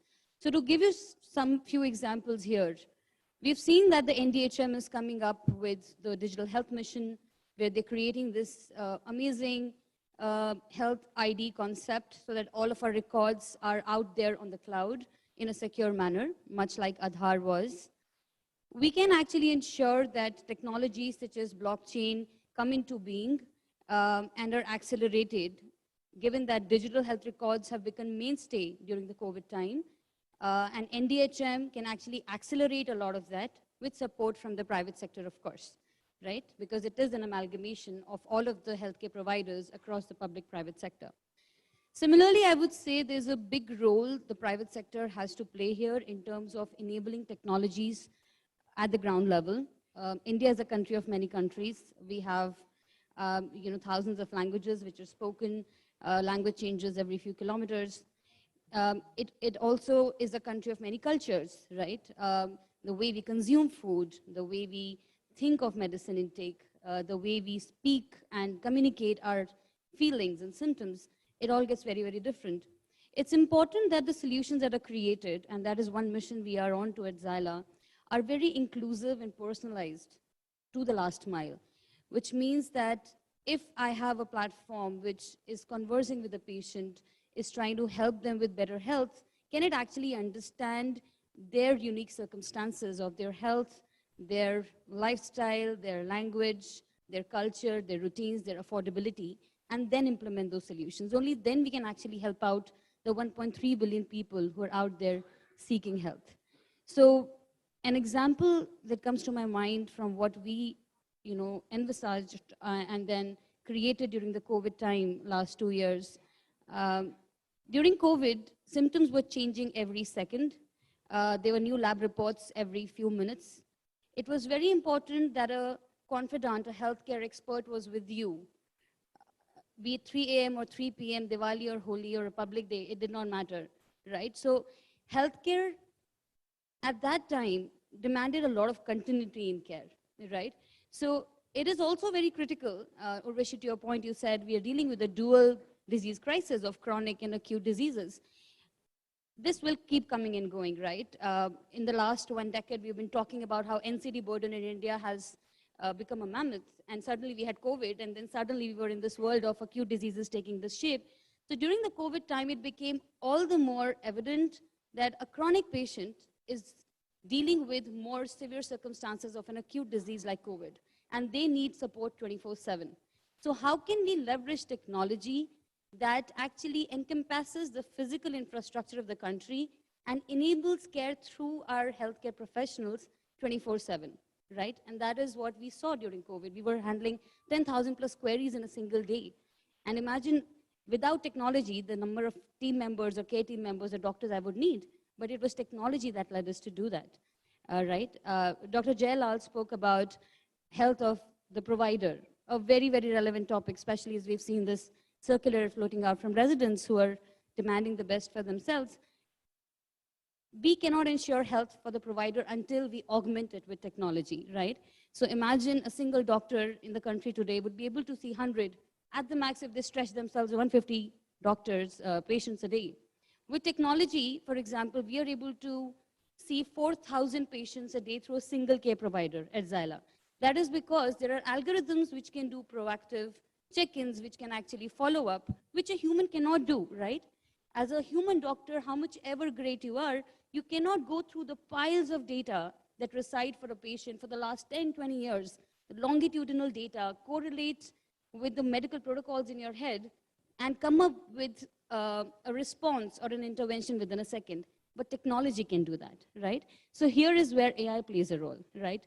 AI or natural language processing engines can understand what the user is saying. They can actually correlate your longitudinal data with tons of medical protocols, and they can proactively suggest to you what to do next. And then if a doctor's advice is needed, the doctor comes in as an escalation. It's very important that we promote across public-private sector the adoption of digital health and technologies and augment them beautifully with the doctors, with the care team experts, with the physical infrastructure, and then that will lead to care at scale, healthcare access at the highest quality at scale. Thank you. Thank you. I think you've raised several very important points on the health data, but also the interaction that we are seeing between NCDs and infectious disease. You mentioned COVID, and we've seen so many people with COVID and diabetes. TB and depression is another one that comes to my mind, which we have a growing burden of. So I think we increasingly need to look at that dimension as well, rather than looking at them in silos. So thank you for those insights. My next question would be to Mr. Vaibhav Tiwari. The home healthcare segment actually is one which has also been growing, and there's tremendous interest from a lot of stakeholders. I know I've been part of some of the discussions we've been having at NITI Aayog in terms of what do we need to do on home healthcare, and again, precisely because some of the drivers we are seeing in terms of the aging population, urbanization, smaller families, so need for more support at home, as well as the chronic conditions. So my question to you, sir, would be, what do you really believe are some of the key steps that we need to take, perhaps from a policy side, perhaps from the regulatory perspective, to really drive and support the growth of the home healthcare segment? So home healthcare, the way we are looking at it now, I think there is a lot of, as you rightly said, there is a lot of interest. We saw that during COVID also. I mean, last year, as Khushbu was talking about, I mean, during COVID, we saw home care became a lot more central to the way we could support COVID positive patients. So if you look at it, during first wave of COVID, we worked with multiple state governments, supported over 4 lakh patients in home isolation, along with 6 different state governments, did over 8 lakh teleconsults, basically between doctors and healthcare workers. And that's something where we could really see a good combination of home healthcare as well as technology support the country in its hour of crisis. And that has continued even during wave 2, where we could support a lot of patients in their homes when we are facing shortage of beds in some locations, and of course need for oxygen. So there again, the focus was that can you manage patients at home, and only the patients who really need a hospital bed go to the hospital. So in both those cases, we saw as a combination of on-ground presence as well as with technology, the home care was able to support the country in a significant manner. And after that, as you rightly mentioned when you started speaking, is that the home care, especially Niti Aayog and elsewhere also, is being looked at of what can we do to facilitate the growth of it. And I think there are 2-3 key areas. One is that, of course, the insurance support. So COVID home isolation was covered by insurance.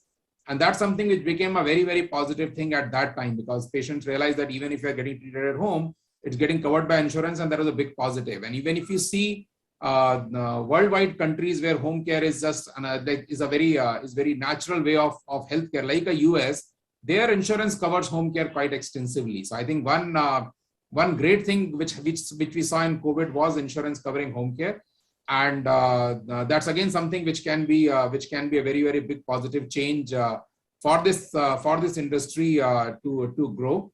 And we are seeing that given that home care is accepted a lot more in all the healthcare ecosystem, whether with hospitals, with consumers, because I think the topic of the last panel as well as this, that the acceptance of digital and acceptance of home care has become very, very significant in the last couple of years. So now with the acceptance of home care, and of course the industry also has been there for last 8 years, the kind of standards, quality standards we have adopted, the kind of growth which has happened, and the acceptance which has come now with the policy support like insurance covering it, or seeing how we can have home care as part of government policies where we can when we look at reaching the healthcare out to every nook and corner of the country. In last panel, one of the panelists was talking about creating physical infrastructure in the rural areas, in the regions, right? That's again one area where home care along with the care at centers can play a very significant role. So I would say 2 key areas which have started picking up quite a lot momentum in the last 2 years and can continue to support. One, of course, insurance support, and second, the government policies and the investment which is happening. Home care can play a significant part with the support of those 2. Thank you. And I think the point on acceptance, I think in COVID, we saw a lot of behavior change happen as well. I think from within the system as well as outside, like telemedicine, I think it's a classic example. It's not a new concept, but we just saw it take off so much more during the COVID era. So thank you very much for those insights. I'll take my next question to Ms. Swati Rangachari. So ma'am, we've spoken a lot about some of the trends we are seeing, some of the opportunities. We've spoken a little bit about public-private partnership, but if you could just delve a little bit more into that in terms of how do we really make it successful? And what are we missing in this whole digital health sort of puzzle, if we can call it that way? What are the missing elements? What should we be really focusing on to sort of make it work? Thank you so much, Urvashi, and it's a pleasure being here. I'm listening to every one of y'all. It's really amazing, the insights that are coming out. Your question actually hits a very fundamental aspect, and that is the whole framework. I wouldn't call it as gaps. I would think that the Ayushman Bharat Health Mission is actually now stepping forward it's a very opportune time, right? Stepping forward to be all inclusive in its architecture. And what I mean by that is, I mean, if you look at it from basic pillars, easy access, which is so important. I mean, healthcare cannot wait for a long time. I mean, you need it right now. So easy access, high quality diagnosis, both preventive treatment and otherwise. So, I mean, the amount of time that the the medical staff, the doctors actually have in being able to focus on their efforts versus doing so many other things. Affordable, which digital can enable very effectively by almost stopping all the cost leaks that are there in the system.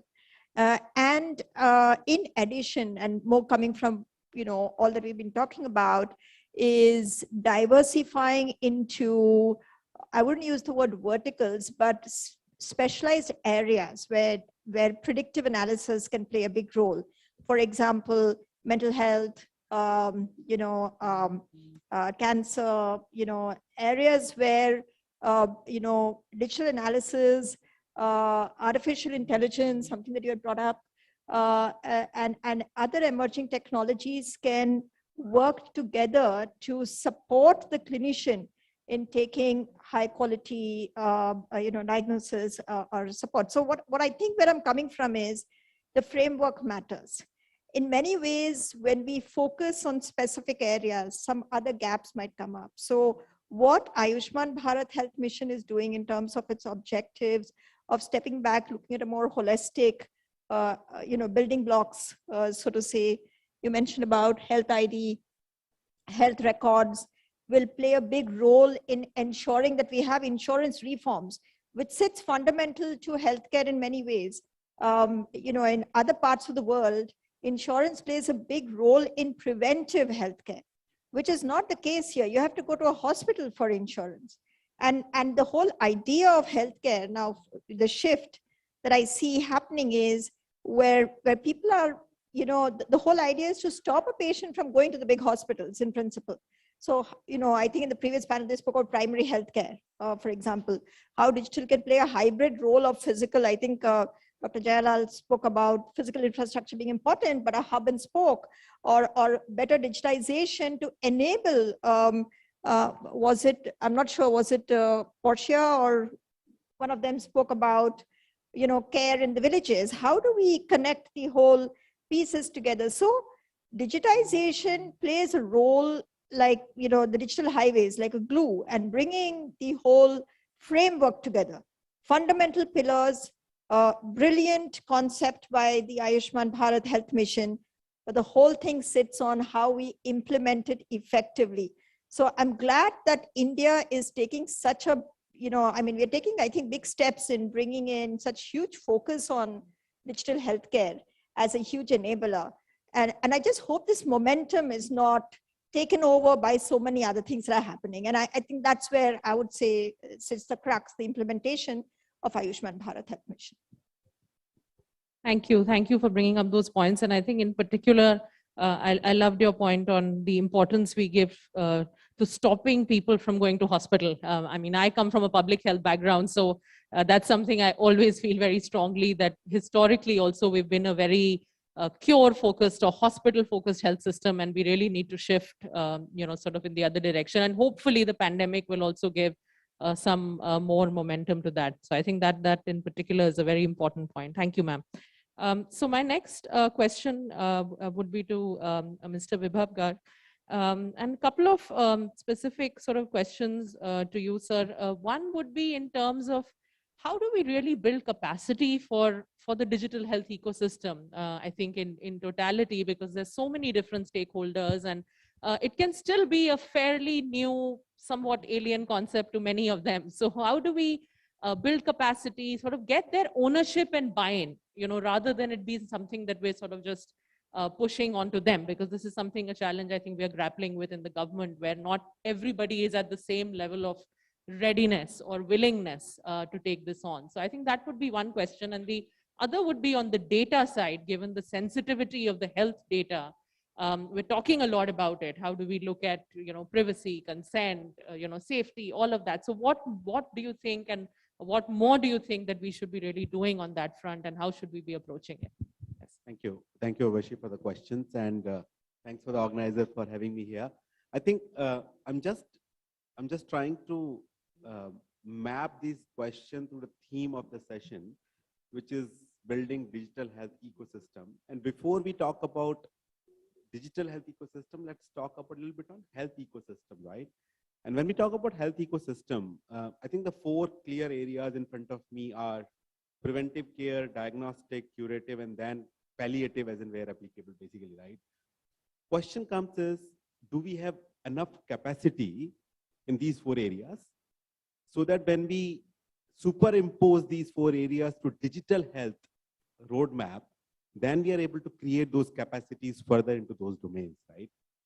And I think the challenge would remain is, if we see these 4 areas, and I think ma'am talked about it, preventive side of it, now we are talking about health and wellness centers. Ages, it has been primary health care, primary health center for us. There has been now, sort of new energy which is coming to this. But even then, if you see this huge amount of work left to be done in the preventive side of it. And the more we work on that, we are burdening our health economy less and less towards the tertiary care or curative care side of it. And I think that's where the capacity building will play a very, very important area. And I'm picking up on, the Ayushman Bharat side of PMJ and Health and Wellness Center here. Now, at Health and Wellness Center in few states, having a medical doctor is mandatory. In some of the states, it is the I think the midwife or a A&M which manages the Health and Wellness Center. Now, having that kind of a scenario at a preventive care center, how do we scale it up? And whether it's a scalable model or not, I think that's very, very important to understand, because the moment you say a doctor, a MBBS doctor managing a health and wellness center, are we utilizing that capacity enough at that stage, basically, right? Or A&M is a better model to have there. Then question comes is, once you have that person in place, then next question comes is, the moment you are providing the basic care and you say, okay, I have done my level of diagnosis and the interventions. Let's now do more diagnostic to send you to the next level of care, which is secondary or tertiary. There again comes the issue of capacity building. And here I'm talking about, very, very, very, very basic model that Ayushman Bharat took up was a, Arogya Mitra model, right? In the Ayushman Bharat Arogya Mitra, where they found out that each of the empaneled hospital is struggling to guide the patient coming to the hospital, the beneficiary to the hospital. Can we have a very simple role called Arogya Mitra, who is actually guiding them through the process of not only availing the care, but how to get it reimbursed to the card that they have.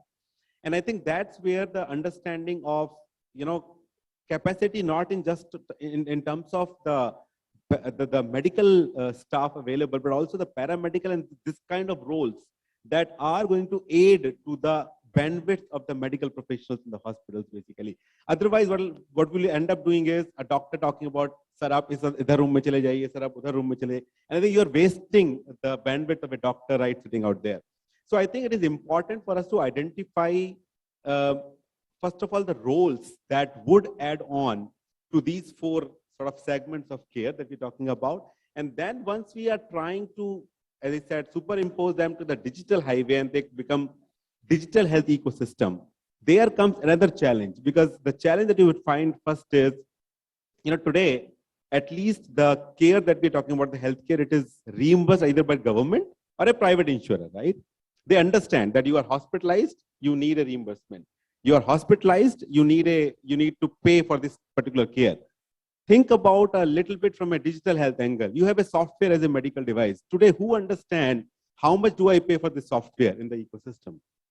So do we have a reimbursement mechanism? Do we have a pricing mechanism? Do we have a costing mechanism available for the care in the digital health ecosystem that we're talking about? I think even that capacity and those capabilities building is very, very important when we are seeing 5 years from today that somebody will be coming that, okay, here is a tool and I do remote monitoring through this tool for the patient sitting in Indore. What do I charge for it? And is the systems ready for that? I think those kind of questions need to be asked today because the technology company are developing them. They are not stopping with that, okay, because there is no system available, let me not develop them. They are developing technologies. Therefore, it is important that parallelly we talk about the policies and the regulation to manage those technologies in the 5 years or 10 years to come. Otherwise, we are getting into an era where we are seeing something which is coming up. It is ready to be delivered, but there are no sort of intermediaries who can actually provide them to the right patients. I think those are the areas that I thought would be useful to build those capacities and create those capabilities in the system to be able to handle that next level of care. Basically. Thank you. Rishi, thank you so much. I have a couple of comments on a question you asked around data privacy and related, especially when it comes to digital healthcare. So, you know, when we were during the April timeframe when India was going through such a massive impact of the second wave, the United Health Group being very well known in the healthcare space, both with the payers and the providers, a lot of our doctors from the US wanted to actually render support in telemedicine and teleconsultation, just to realize that, you know, our licensing does not allow it. So that set me thinking after that, you know, by the end of the day, India is known across the world for its IT and ITS industry, IT services industry. And in many ways, because of the scale of efforts that we do across various verticals, especially in the healthcare space, with such a mature, you know, clinicians around in the country, I feel that we can also become a hub for healthcare for not only India, but across the world. So, I mean, with digitization coming in the forefront, we can actually become the hub for amazing amount of data analysis and predictability. But there's one catch when it comes to data protection and privacy. When we become a hub for citizens across the world, that means we are operationalizing or dealing with citizen data from outside of the country. And my company Optum currently is dealing with an immense amount of data from you know, citizens across. Now, when we look at data privacy and protection, healthcare is sensitive data. It's not only personal data, but even non-personal data is sensitive data. And in that context, we need to ensure that our policies and laws addresses the jurisdiction of other countries too. There needs to be complementary jurisdictions.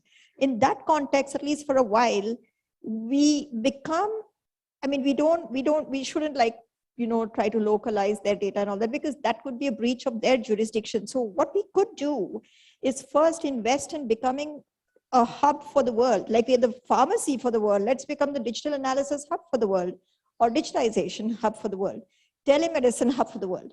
And in that context, we operationalize the whole healthcare from India.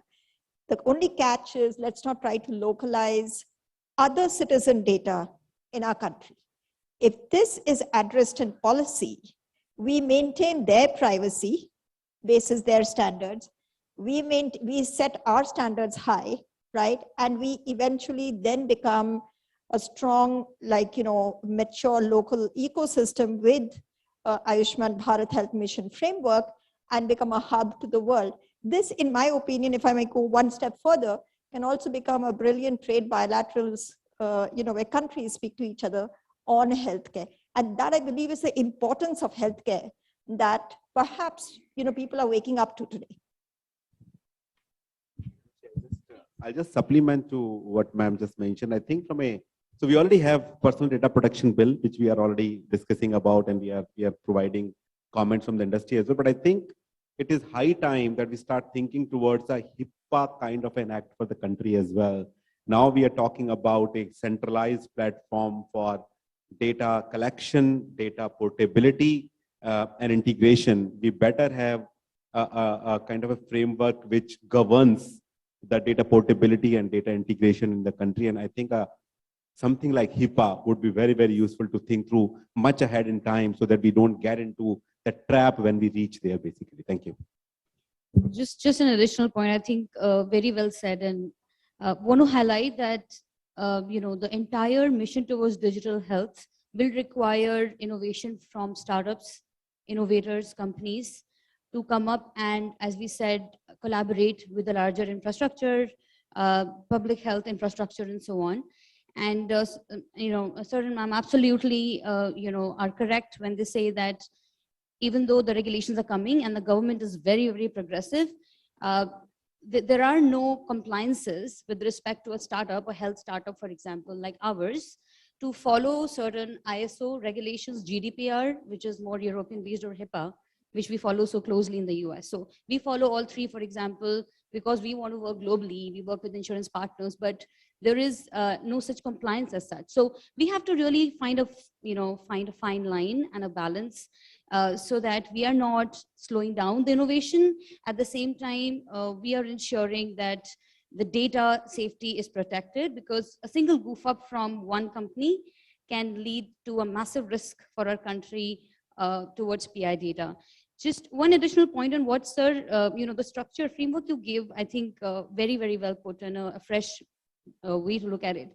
What we have seen, in our work with insurance companies, sir said that they should be focused on preventive care. More OPD leads to less IPD, less curative or tertiary care. Very, very accurate. However, what we've seen insurance companies facing, right? So you would imagine that if we have to ensure that preventive really grows, insurance has to cover it. But when I talk to insurance companies today and I say, hey, invest in what we do and cover it for your people, they tell me, Khushbu, that's great. But you know what? Without structured care pathways, I may be misused. Without a regulator on the provider ecosystem in the country, my claim ratios may go haywire. So just a simple, a singular urge I have, because we have such great dignitaries sitting here, that we really need to bring in an IRDA-like framework exists for insurance for the provider sector, so that the investment in preventive care can really multifold. So this will be my singular request from this session. Thank you. Thank you so much. And I think we've already had such a rich discussion, but we have a few more minutes left, so I don't want to waste those. We can have a quick round of concluding remarks, maybe from all the panelists. We'd begin with Mr. Chopra, please. Thank you very much. So, all I would say is that fantastic discussions today. I think the biggest opportunity we have in our country is to democratize leading edge tertiary healthcare and diagnostics, leveraging digital technologies. I think COVID is a great example of how we were forced to do it, and we have democratized a fairly advanced molecular diagnostic technique into every nook and corner of the country. And I think what COVID also has taught us is that we have the ability as a country and the entrepreneurial capabilities to truly bring costs down and bring that cost to a point where it becomes very affordable, even though it started as a very advanced technology. So I think democratizing these technologies will require global partnerships. And of course, the entrepreneurial spirit and entrepreneurial energies within our country, which have been sort of unleashed in the past few years. But I think when you combine that with global partnerships, technology partnerships, we work collaboratively with MNCs and establish a way of bringing the best into our country and then democratizing it. I think that's what will yield phenomenal outcomes for patient care and access. Thank you. Thank you so much. Mr. Vaibhav Tiwari, your concluding remarks, please. Yeah, see, from our perspective, first of all, it's a great discussion to have it here. I think from our perspective, I think the way we look at it is that whether it's digital healthcare, the ship has sailed. And I think the most important point there is that consumers drive the demand, and we are seeing the massive change in consumer willingness and acceptance of searching healthcare online, consuming healthcare online, and of course, we continuously engaged using digital medium to basic for their healthcare requirements. And given that there's so much other innovation happening in digital, leveraging digital in other areas, I think that's a very, very critical point. Whether you're looking at food delivery, you're looking at any other service you're looking at, which is basically being driven so much by digital, the consumer behavior has continuously changed and will change a lot more rapidly. So us as an industry has to keep the pace with it. And I think there's a concept, what we see in the US now is what is called hospital at home. So I think the combination of digital and hospital at home is something which could be the future, and can really solve also some of the healthcare access problems which we have as a country. So if you look at digital and combination of digital and healthcare at home, I think we are in good hands going forward. Thank you. Thank you so much. Khushbu? Thank you, Rishi. So I would just like to conclude by saying that we'll need a problem solution or a first principles approach to say that how do we solve for three big elephants in the room: access, affordability, and quality of healthcare. And I would say without digital, it will be a very, very slow journey. If you talk about access to deliver care in the nooks and corners of the country, when you talk of affordability, how do you have a 50 to 100x multiplier on a single doctor or a care provider through technology? When you talk about quality, how do you actually access metadata on the user digitally, not lying in piles of paper, to provide personalized data-driven care? So we will have to really fast pace this adoption and accept it with an open heart and deliver it across the country. Thank you. Swati ma'am. Thank you so much. So fundamentals, framework, very important. Ayushman Bharat's concept is brilliant. Implementation is key. The good thing is that the industry, government, citizens, they all have recognized digital adoption as a very critical aspect of healthcare infrastructure. So I just hope the government puts in further priority into ensuring the success of the digital health mission of India. And finally, utilize India as a testimony and as a case for the world. We can become the hub center of digital healthcare for the world.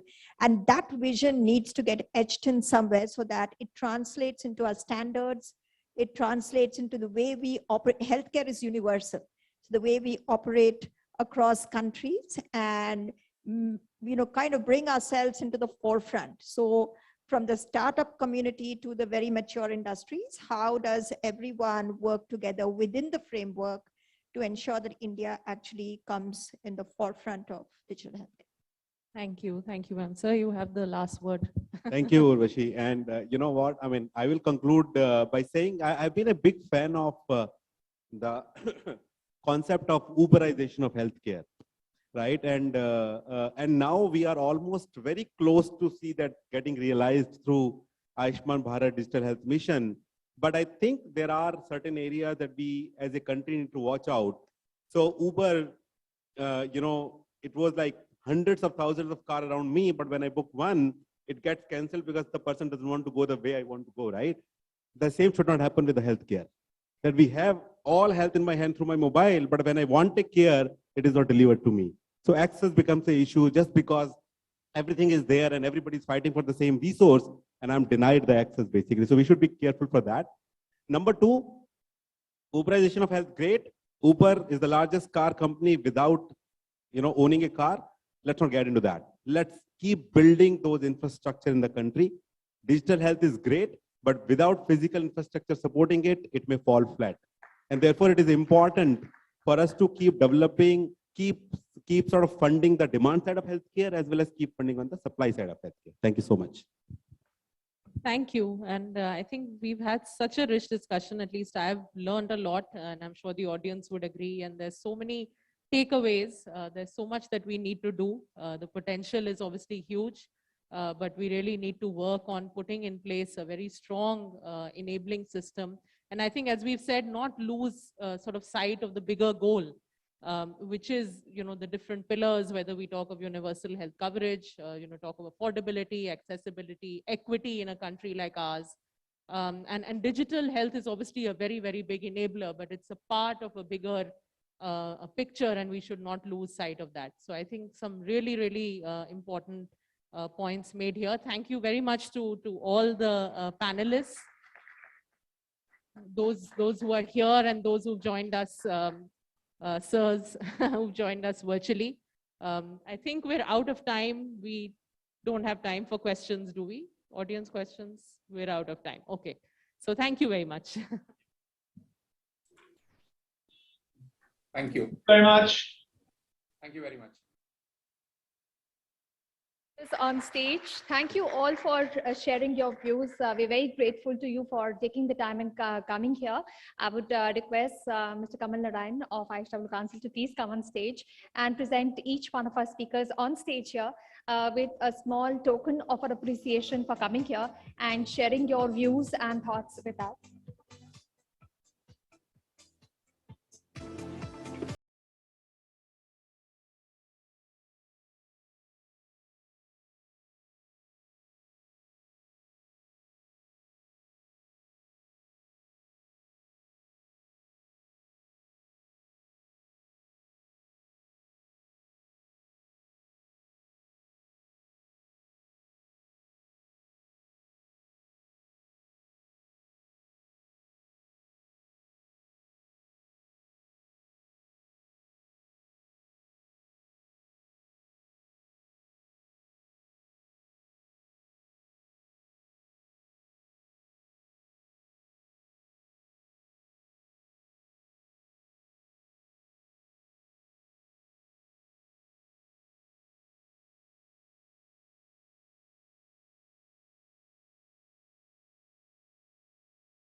Tiwari as well, who joined us virtually to discuss their views on this important issue. A big thank you to them as well.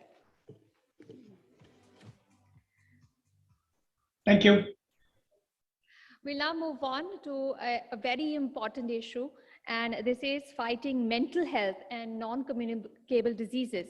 Now, the COVID-19 pandemic has exposed the vulnerabilities of people living with non-communicable diseases like cancer and diabetes. In addition to the increased risk of severe disease and death, disruption in essential services slowed down the progress in controlling NCDs in our country. During this time, the silent malaise of mental health took over many households as social interactions were curtailed and many behavioral changes started affecting one's health and well-being. Now, this session will focus on the critical issues of people that are looking to find a solution for their day-to-day treatment and how mental health can be managed through healthy eating and regular activities for better wellness and quality of life. So please welcome on stage our speakers who will be talking about this very critical issue. Please welcome on stage Mr. Kamal Narayan, CEO of IHW Council. He will be moderating this session. Mr. Kamal Narayan brings together approximately 2 decades of professional experience of working as a journalist and a health communicator. Kamal began his career as a journalist with a leading English newspaper, Hindustan Times and Financial Chronicle, and went on to work with Premier Wire Agency, United News of India and Press Trust of India. Please also welcome on stage Dr. Nimesh Desai, Director, Institute of Human Behavior and Allied Sciences, IHBAS Delhi. Please put your hands together and welcome on stage Dr. Desai. Dr. Desai has made immense contribution to the development of IHBAS after the institution in 1998. He took up the responsibility of developing it as a national institute and a center of excellence. He is the recipient of the Humphrey Fulbright Fellow at Johns Hopkins University of Public Health, and Dr. Desai has also served in NIMHANS, Bangalore, and AIIMS Delhi in his illustrious career. Please welcome on stage Dr. Meenu Walia, Senior Director and HOD, Medical Oncology, Max Institute of Cancer Care, Patparganj, Vaishali. She's a renowned oncologist specializing in areas like breast cancer, gastrointestinal cancers, and all hematological cancers. Dr. Walia has 26 years of experience in the field of medicine with over 15 years of experience in the field of medical oncology and hematology. Please welcome our speakers who are joining us virtually. Dr. Bharti Kulkarni, scientist, Division of Clinical Studies, ICMR NIN. She's the head of department at the ICMR National Institute of Nutrition in Hyderabad. She was awarded the Joint Japan World Bank Graduate Scholarship in 2007 and completed her Masters of Public Health from Johns Hopkins Bloomberg School of Public Health. And please also welcome Dr. P.K. Julka, Director, Max Oncology Daycare Center, Lajpat Nagar, who's also joining us virtually. He was previously the former president and chairperson of the Association of Radiation Oncologists of India and the Indian College of Radiation Oncology, respectively. His specialty interests lie in cancer care oncology, bone marrow transplant, breast cancer, gastrointestinal oncology, among others. So a big round of applause for all the speakers on stage. And we also have Dr. Atrey Ganguly, National Professional Officer, Mental Health and Substance Abuse, WHO Country Office for India, joining us virtually. Dr. Ganguly is an expert in various aspects of mental health, burden of mental health problems, issues and challenges with special reference to the youth. So big round of applause for all our speakers who are on stage, and I'll hand it over to Kamal to take the proceedings further. May I begin, Anisha? Thank you so much. Thank you so much for joining us today on this session. And also the two experts who joined us online. I'm happy that the session today has 3 women speakers, which is kind of outnumbered in terms of gender equation. So in the last session, if I can pick up a word from there, that the elephant in the room, it was about the challenge of access, equality, and also availability of healthcare. But I think another major elephant in the room today, we all know, is COVID-19. But before that, there has always been another elephant in the room, and that has been NCDs. NCDs, all of you know, non-communicable diseases, nearly kill 6 million people in India. 6 million, that means 60 lakh people are killed because of NCDs, and that too annually. Not to compare, but if I just put it against the number of fatalities or mortality because of COVID-19 in the last 2 years, the total number globally is 53 lakh. And if we see around 60 lakh people die of NCDs in India alone every year. So that is the number, and that is the magnitude of the diseases that we are going to discuss. And we have some, a wonderful set of panelists today. So let me begin, since we have more women speakers. Let me go with, first with Dr. Walia. Dr. Walia, cancer, one of the, I think something which, everyone get a sense of fear when we talk about cancer, when we think about cancer. But that is not something which is rare. Almost, I think, 12-13 lakh cases are diagnosed in India every year. And out of them, mostly because of, I think, the late diagnosis, many of them die as well, especially in the areas which are not that well off or not well served.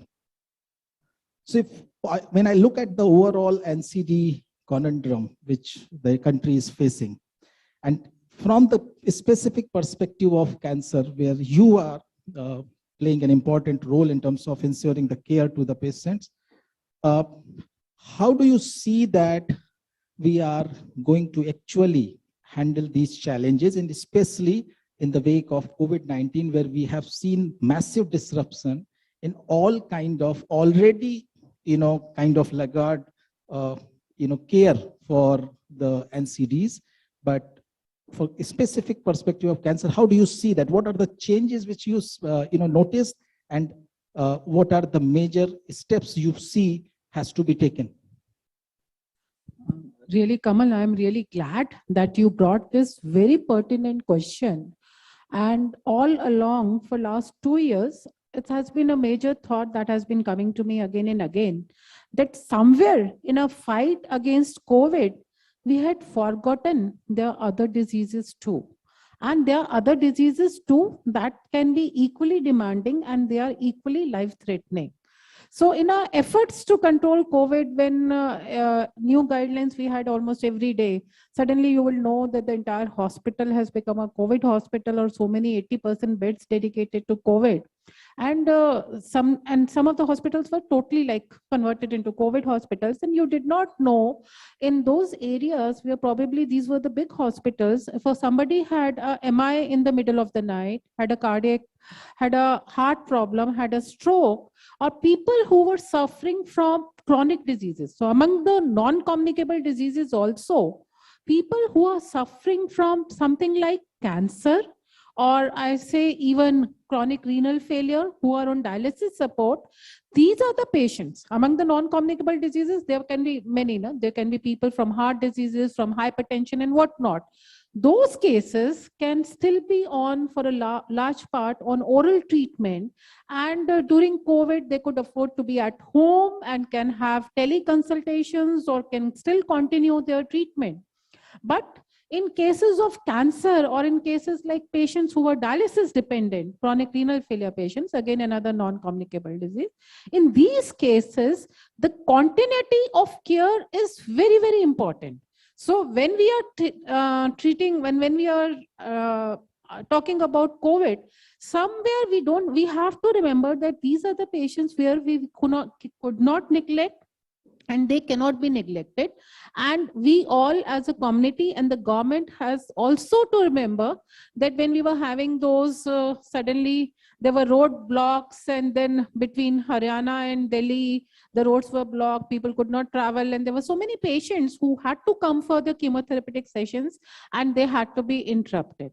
So how we dealt with the problem, needless to say that it was a very difficult thing to manage, with many of our healthcare workers down with COVID, many of our healthcare workers not able to reach their destination, many of our own staff not able to reach, for example, daycare, where chemotherapy has to be started, and the appointments are given a way ahead, maybe a month ahead, and chemotherapy has to be started like somewhere, I say, at 8 a.m. in the morning, and there's already appointment, and we will suddenly realize at the last minute that my doctor is stuck at the Haryana border because of a sudden announcement and he cannot cross the Haryana border. So yes, manpower issues were there, which we managed. Definitely we had to manage.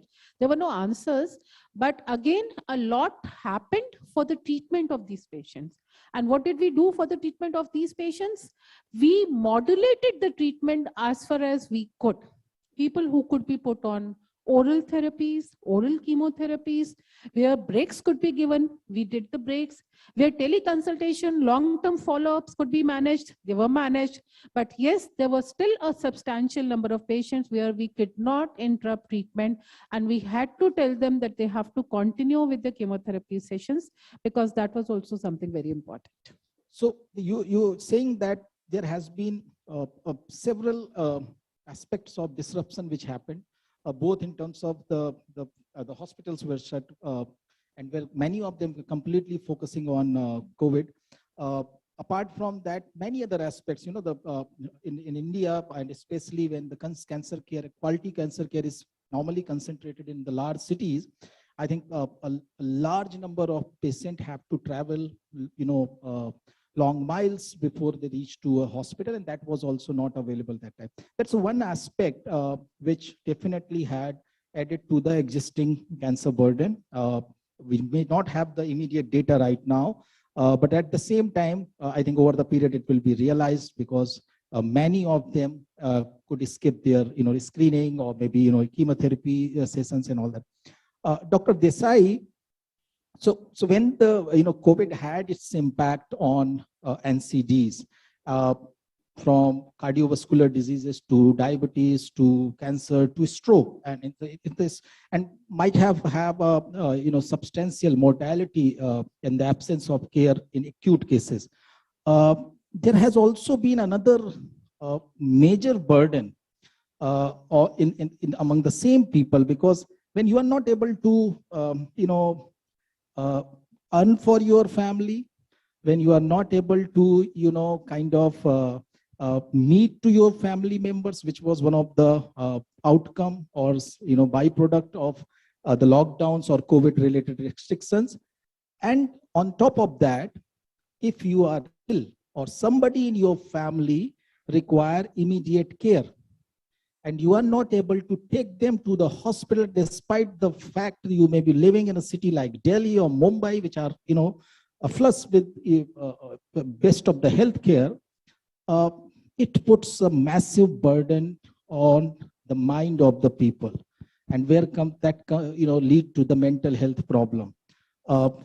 What is your observation, being the, I think, foremost expert of mental health in our country? What has been this burden? Do we really realize how big it is? Thanks, Kamalji. First of all, I must congratulate you and the ISW Council for your foundation day. Really, for some years I have now been with you in various fora. Dr. Minu Walia ji and we were just saying to each other, I was saying to her that we only heard about each other, we haven't met, and so we're meeting in person for the first time. And yet I might want to continue from what she was saying.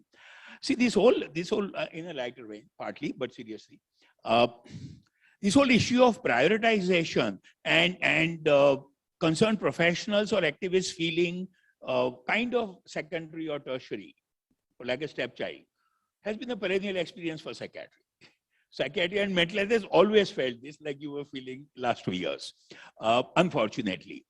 But I'm making that remark in a lighter vein only to Kamalji come to the major point.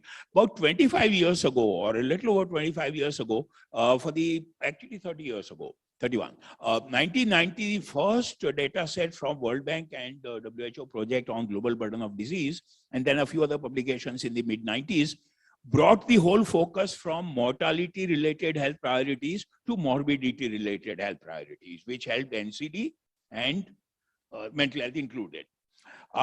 That got entirely twisted in these last 2 years again, because the focus went back to transmissible, communicable diseases with high fatality. So I have often thought in the last 2 years that it seems that the life has come full circle.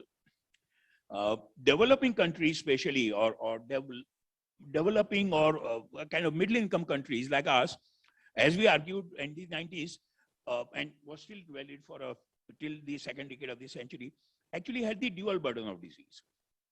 I'm saying that, pardon me, I must say, besides being a mental health professional and psychiatrist, I'm also a very interested and trained public health professional. And so allow me to take the larger view, including mental health. So in last 20 or 25 years, it was kind of becoming clear that while the Western countries, after they had taken control of the infectious diseases, they were focusing on the NCDs. Asia and Africa especially were kind of doing dual burden of disease, and so prioritization always difficult. As Miniju was saying what she was saying, I can remember any number of interactions in state government policy making bodies or in Nirman Bhavan or anywhere else, and say, Daksab, it's fine, depression, schizophrenia, alcoholism is all okay, but people are dying of diarrhea and tuberculosis, and so how do you expect us to prioritize you or your work? Now that it's time, I'm also mentioning this for the idea that 2021 onward and 2022 onwards, now is the time for us, each government, each society, to see how are we going to do appropriate prioritization in terms of not just fund allocation, but provision of services, even in what I heard in the last session, in Ayushman Bharat, how are you going to achieve that? And that I think, Kamalji, is actually a big challenge. And I wish at some stage we start focusing on that. I'm also wanting to link that to the issue that I heard in the second half of the last session. Two issues that occurred. when you planned this session and I got the details, I was wondering why do we still talk about mental health and NCD? Or why don't we just say NCD including mental health at this? Or mental health should actually get included in NCD or all health priorities. But having said that, what I was hearing about IP versus OP prioritization actually applies to NCDs quite a bit, if not to all healthcare service delivery. Preventive, promotive, rehabilitative care being non-hospital based is something that we have understood for many decades, at least tried following. But the curative, therapeutic healthcare services being hospital based and inpatient based has been a huge pitfall again. NCDs, all NCDs, including neuropsychiatry and core psychiatry, mental health problems, has moved the locus of treatment from inpatient to outpatient. And that is something that, again, in terms of prioritization, we'll have to realize. Again, to say, with no disrespect to all agencies involved, including the governments, any number of times at various levels, especially public sector hospitals or even corporate or private sector, the fund allocation or the staff recruitment is as per the number of beds. And I'm tired of that question. You know, in 22 years that I've been at IVAS, number 2 and number 1, 11 and 11 years old, that's how many beds do you have? And I say, look, that's not the only factor. What's important is what outpatient proportion do you have? What other community outreach services you have? So prioritization, one is across specialties and health burdens, maybe as per the local GBD data. 2, we'll have to realize, to continue from the previous session, that one will have to make a huge paradigm shift for resource allocation, for staff recruitment, for a whole lot of other prioritization, micro to macro level, to see that the locus has shifted from IP to OP, including, I was just talking to this onco-surgeon colleague, day hospitalization. In almost all specialties now, it's the day hospitalization that's important. And so that's the other thing that we need to realize. Third, sir, please.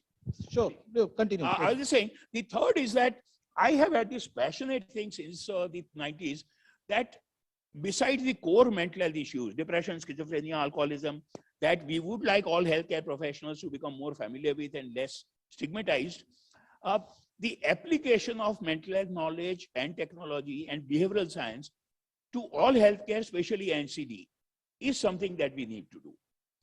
I mean, I have often at IMA or other major bodies I played, and I will play this game again. Name any disease or health condition, not just NCD, including infectious or oncology. And I'll tell you not just the management aspect, psychosocial, but even etiological aspect. And so the whole relevance of, and I have failed in last 30 odd years, but in last 20 years, even after coming back from Hopkins, except for very small projects, to get the expertise of behavioral and psychosocial sciences applied at every level to healthcare, preventive, promotive, and therapeutic. And thank you so much, sir. So I think one of the major point coming from you is that our country's healthcare system has been designed or was designed for the purpose or mainly for tackling the infectious diseases, or for that matter, if we talk about the primary health care or the secondary one, it was designed for more for maternal health and those kind of stuff, or to stop diarrheal death and all those things, so that we can increase our the performance. We can make the maternal mortality rate, we can control that. We can control the child and infant mortality rate, those kind of developmental factors. But the important other point which I wanted to understand from you, and then I would like to go to Dr. Atreyi Ganguly. Dr. Ganguly, am I audible to you? Yes, am I audible to you, sir? Yes, yes. Thank you so much. Dr. Ganguly, the question I asked to Dr. Desai, and Dr. Desai actually answered a larger perspective of it. But let me go to a little bit more specific again on the mental health side. And, I'm also talking from the point of view when the mental health also lead to a lot of substance abuse also sometimes. And one of the major cause of NCDs can be, the alcohol or tobacco usage or other, kind of stuff. And the same cycle can then lead to more NCD problems. If so, the mental health can be, impacted by the NCDs, and then the NCDs can become an outcome of it.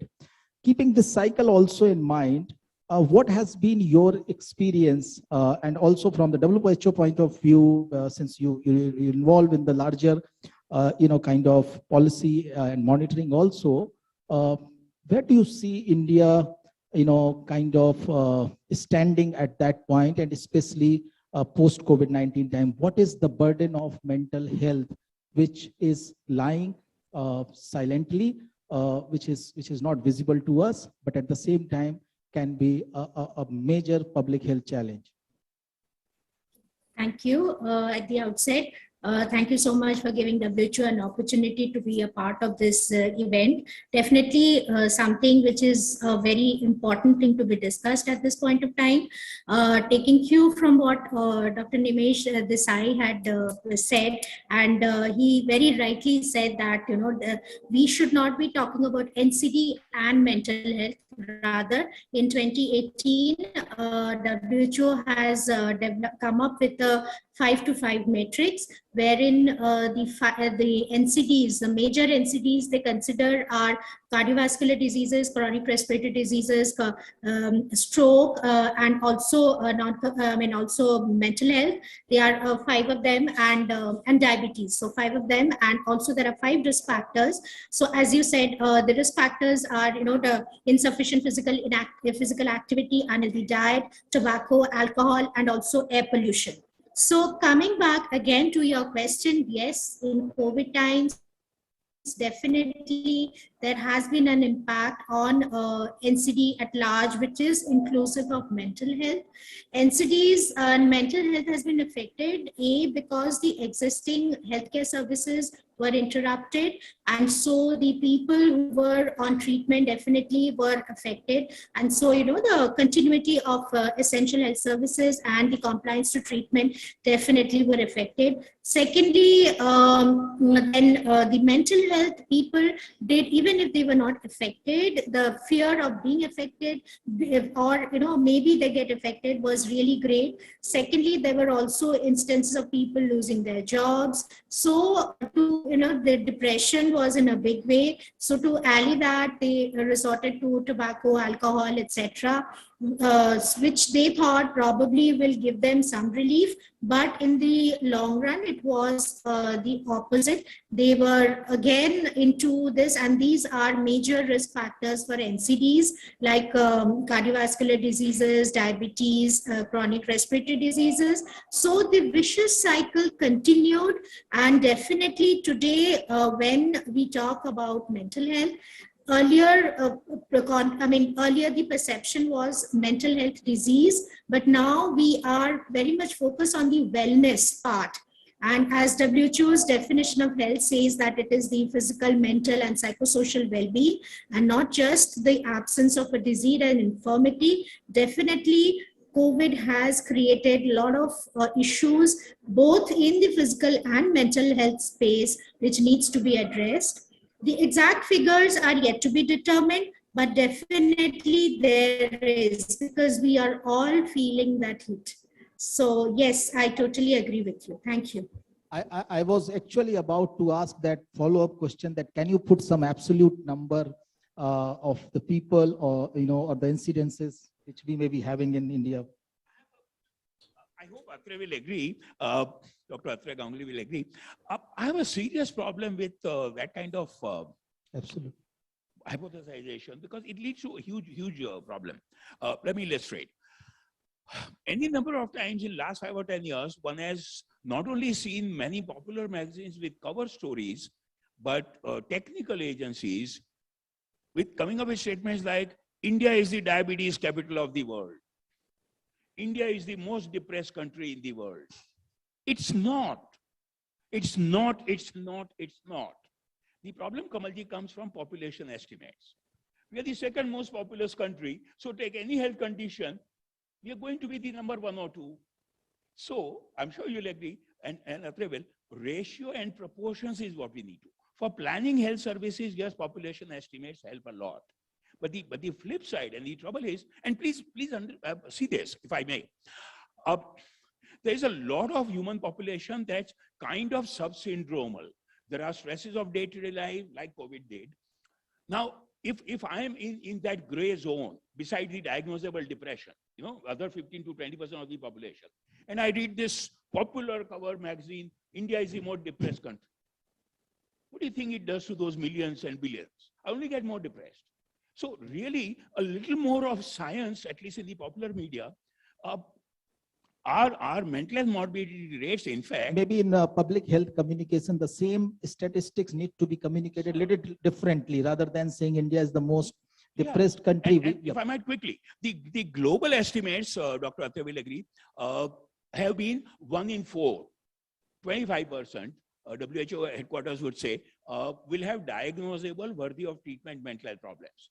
It's a different matter. I say this tongue in cheek always, with all respect to the American society. The US, most credible studies have nearly 49 to 50%. 50%. And India, we have 25%. India is only 10 to 12%. Okay. We are still in a very good position for preventive, promotive mental health work. Sir, I'll come to that. Let me Can I take the... interrupt? Yeah, Just please. for Dr. Desai only, correct me if I'm wrong. Don't you think the problem which we actually see in our clinical practice is just the tip of the iceberg?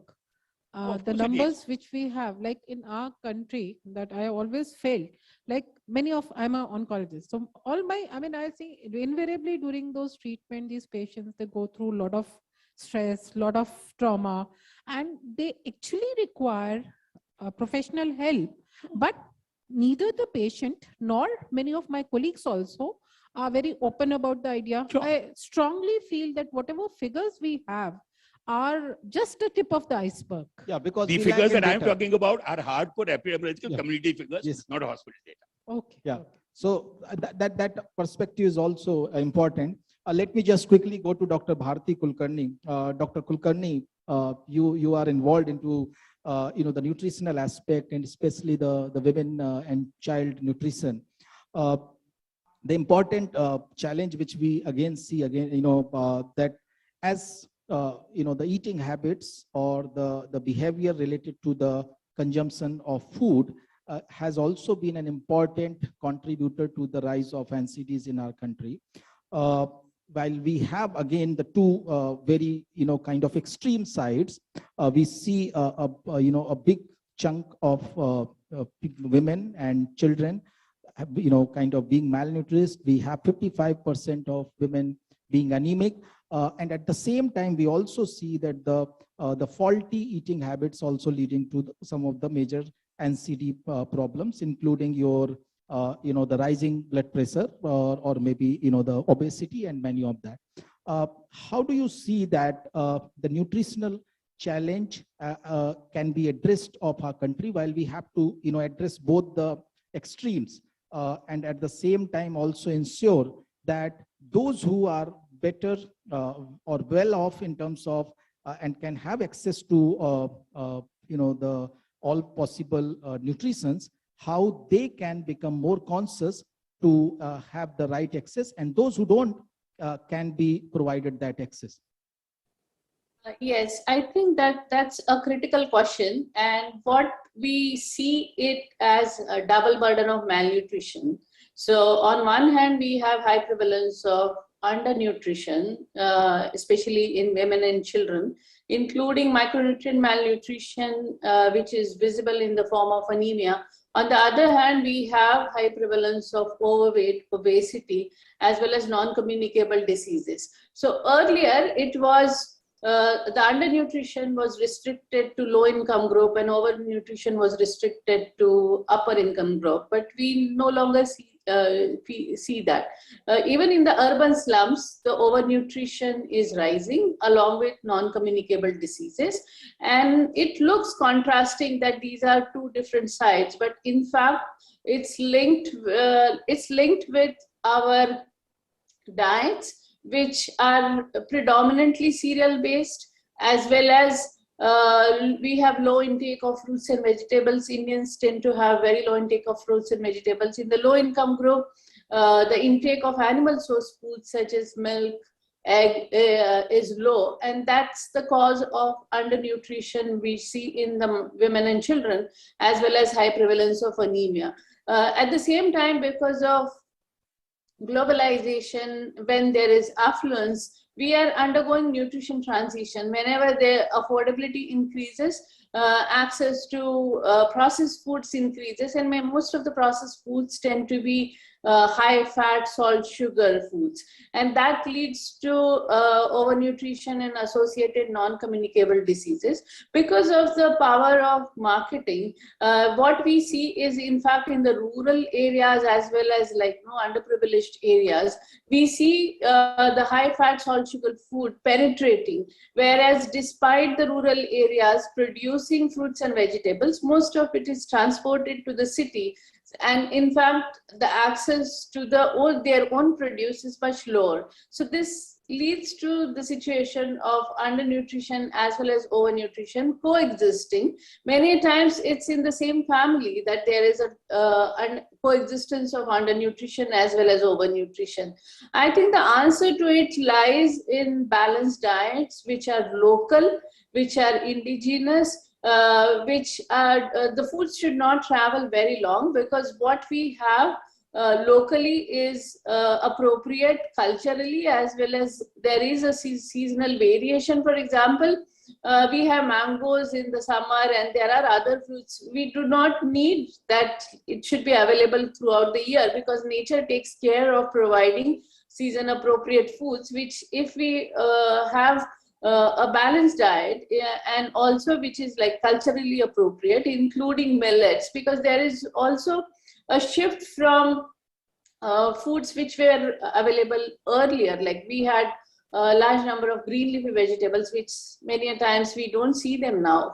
Millets were a part of predominantly a part of diets, especially in rural India, but now they have shifted to rice, and millets have become again food which is available in supermarkets at much higher cost.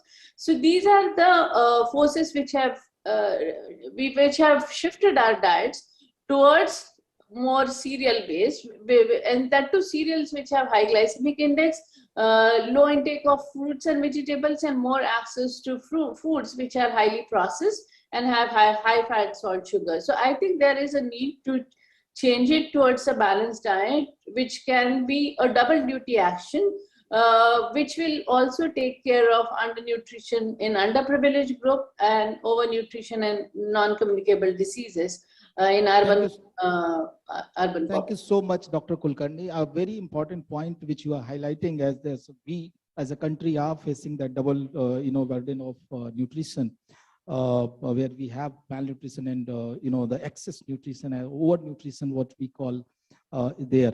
The important point which I am seeing here is that the irony here is that, which you also highlighted, that when the high fat food, the soft drinks, the high sugar, high calorie food have reached to, I think, the remotest part of our country or the villages, the healthcare in the same proportionate has not reached there. And while that, kind of we have changed the whole cultural, our diet habits or food habits, where more of a high sugar, high salt food are being served or being, easily accessible to the people of our country. But at the same time, when the same people develop an NCD because of that, they don't get that kind of care available to their vicinity. Dr. Julka, one of the foremost oncologists of our country, he has also joined online. Dr. Julka, welcome to this session on NCD, where we are trying to understand that how our country can actually tackle this, the major healthcare challenge which we are facing. Dr. Julka, from the oncology point of view, Dr. Walia has also shared that how COVID-19 disrupted the care largely in our country. I want to understand that, more fundamental question towards, on cancer-related incidents, and where we see a lot of these, factors, risk factors, which are related to many times, the behavior of the people are leading to or contributing to more cancer incidences. At the same time, there are also a lot of environmental factors as well. What is your, you can visualize a ideal scenario where we can have a better prevention towards all kind of NCDs, specifically cancer, which is becoming and is fast emerging and becoming a epidemic in our country. Dr. Julka, you are mute.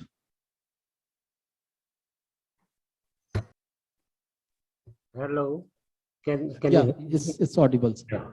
Now, let me tell you that as a Dean of AIMS previously and member of, I was in charge of the Delhi Healthcare Summit because we had a Delhi Cancer Registry and I was in charge of Delhi Cancer Registry at AIMS. And after that, I joined MAX. Now, let me tell you the whole scenario. The scenario in India is that we have, according to National Cancer Registry Program, we have 14 lakh new cancer cases every year. This is about 14 lakh, out of which 40%, 40 to 50% are tobacco related. Now, tobacco is not only smoking, it is smokeless tobacco also. So if we have 40% of the patients related to tobacco, then comes the role of primary prevention. And primary prevention is avoid tobacco use in India. Now, we can't do that because we are trying to make people aware of the cancers occurring. Besides cancers, heart problems are also increasing because of these factors. So what I mean to say that 40% if they are tobacco related, the rest 10% are infection related like hepatitis B, hepatitis C, all these viral infections and herpes simplex, or maybe human papilloma virus, HPV infections, which are causing cancer of the uterine cervix in females and cancer of the head and neck, even in males, because they are being vaccinated against it. We have the vaccination. Then 10% are, less than 10% are genetic related, familial, means if the first degree relative has breast cancer or ovarian cancer, then the patient is more likely to get that cancer. And then there are lifestyle related cancers. That means sedentary habits. We have been talking about this earlier also. Sedentary habits, not doing exercise, obesity is major cause of cancer. People are smoking and also becoming obese. They are not, they just go in air conditioned cars, go to the office, go back home and start seeing the TV and don't go out for walks. So that is sedentary habits also play a major role in this. Besides, there are other lifestyle factors which are causing this. Now, once we have analyzed this, the main aim, which I have been doing earlier also, that I have been taking programs in television, on All India Radio, and on other social, electronic and press media about early detection of cancer, awareness of cancer. So awareness is lacking still. Public memory is very short. You don't need one of these summits today and then next year you do the other summit. Because I want these summits to be held every 3 months so that to make people aware of preventive strategies. Now, basically what I wanted to say was primary prevention of tobacco-related diseases can be easily done, which is possible also in, especially in Northeast. If you see, there is highest incidence of cancer. And we have opened cancer registries in all these states of India. Thank you so much, Dr. Julka, for highlighting this important fact. And around 14 lakh cancer cases you are saying are being registered. And I'm sure in India, sometime many of them also go unregistered. Yes, Our registry system is not that robust. Dr. Nimis, we are, I think, also running out of time, and people are, some samosas must be getting, so let me just quickly, in 5 minutes, try to wrap it up. And the people, speakers with us here. Dr. Julka has talked about a very important aspect, the awareness and the prevention. People are aware, the facts are established that the sedentary lifestyle, the food habits, the alcohol, the tobacco is causing a large number of NCDs, including cancer, and also, the mental health also is an outcome of the same, I think, scenario. When it comes to preventive healthcare system, and also awareness, which is more focused towards keeping a healthy person healthy, or keeping a person out of a hospital, while we see many other factors which we be completely out of our hand, but at the same time there are a lot of factors which are behavior related, can be people can be nudged for that. During the COVID-19, we have seen some of the major behavioral changes which have taken place in a mass scale.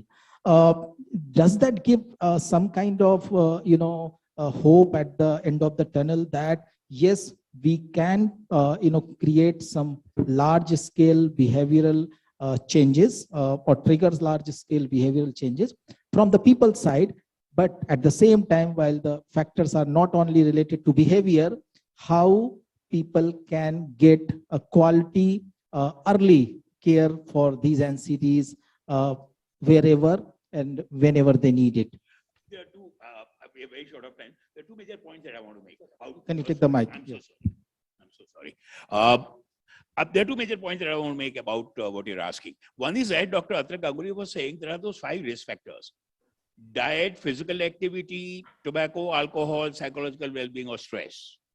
And so you have the answer there partly. If we can control and help populations control or modify, as Dr. from ICMR Anand was saying, including diet, balanced diet rather than nor under nor over. But the other thing that I want to connect with in post-COVID time is this. Let's look at it slightly broader, in line with what my friend Dr. Julka was saying and you are raising. What are the possible positive lessons that human race or societies have learned or can learn from this epidemic?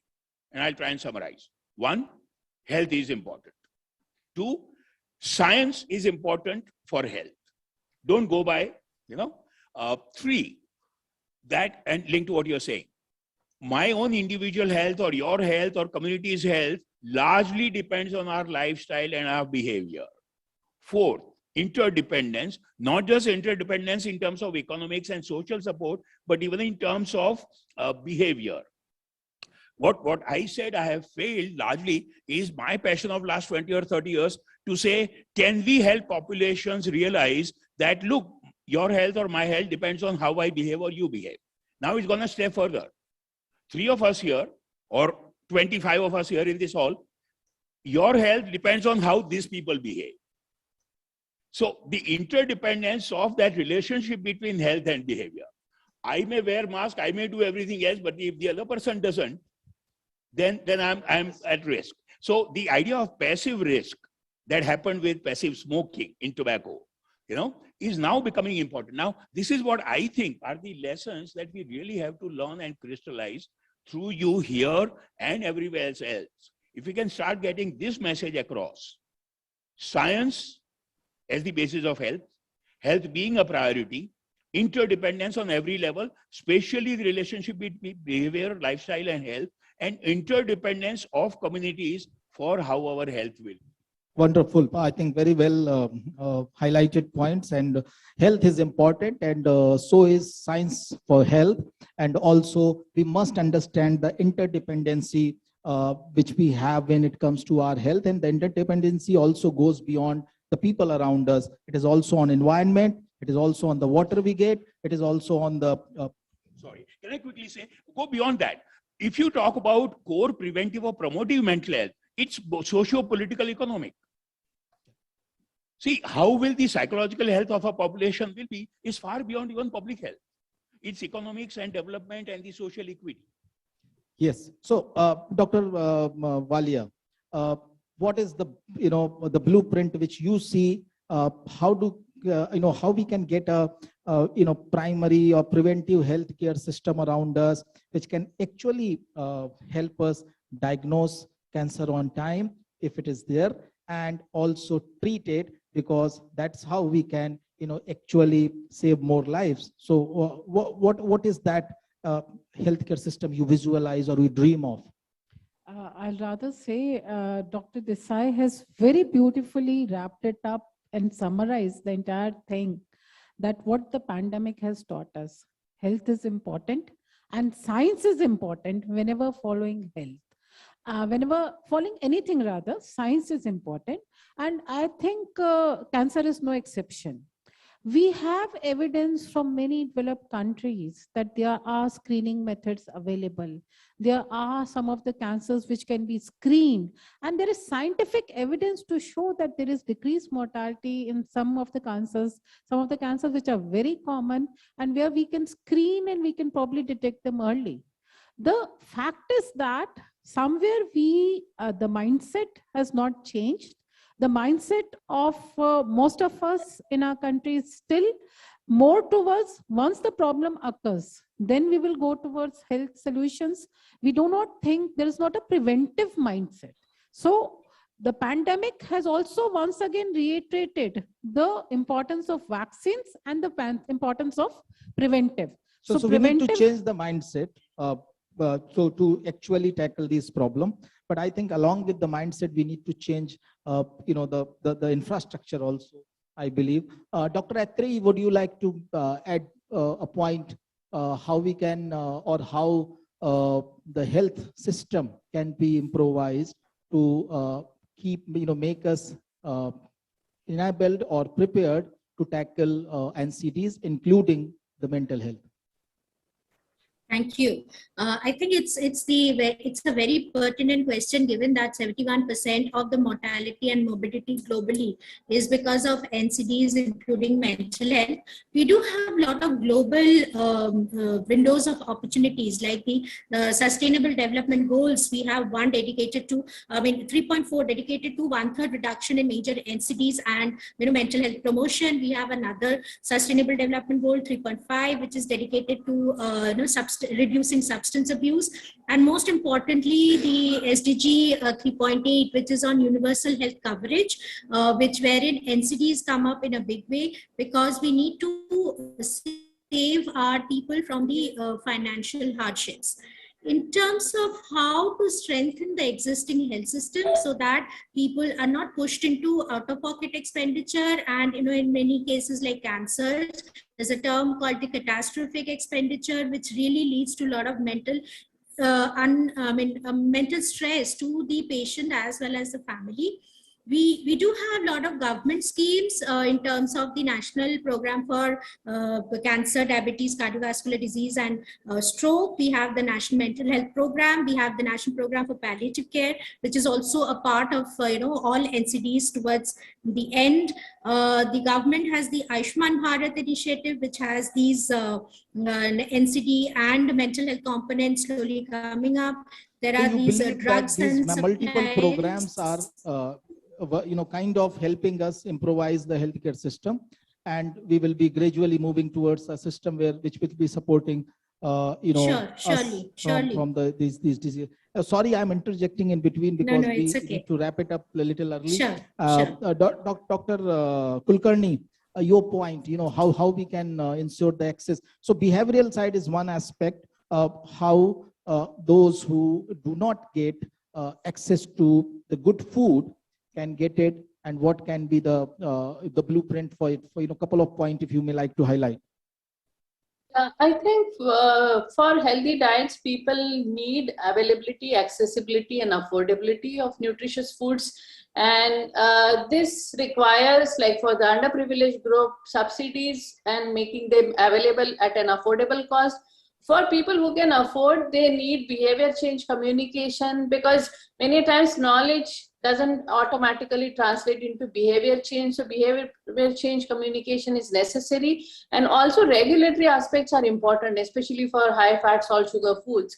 Regulatory aspects are extremely important because these foods being palatable and also tasty, people tend to have it. So regulatory aspects would be important. So accessibility, affordability, availability of good food is an important. Behavioral change communication is important so that people are choosing the right food. And most importantly, you are saying that the regulatory framework is also needed so that, for example, multiple countries restricted the sale of liquor and tobacco during the COVID-19, and the same countries, later on, or the government started in a way promoting it so that they can revive their economy. Maybe the case of Delhi can be considered in that. You got the drinking age reduced post-pandemic so that more people can get the access to the alcohol. Dr. Julka, your quick point, how we can create a more NCD, supportive health system. Yes. I always say that IEC, information, education, and communication. As Nimesh rightly pointed out, wrapped it, awareness is the key to success. First make people aware of the signs and symptoms of cancer. And as soon as they develop them, they should immediately report to the doctor. And there is primary prevention, which I told you that tobacco-related cancers are too many. Even in any part of India you take, they are with alcohol also, they can be highlighted. That is primary prevention. Then we come to secondary prevention. As Dr. Walia was telling, that about secondary prevention can be done in early detection of breast cancer and early detection of cervical cancer in females. Breast cancer is the commonest cancer worldwide. And in India also, we get breast cancer as the commonest cancer. And fortunately, earlier we used to say 80-20 formula, that 80% come in advanced stages, only 20% are cured. Now people are coming in early stages also, thanks to our awareness of, as I told, print media, electronic media. Awareness is becoming more and more often. So IEC is information, communication, education, which you are saying is an important aspect for people to kind of regulate their tobacco or eliminate or regulate their alcohol consumption also.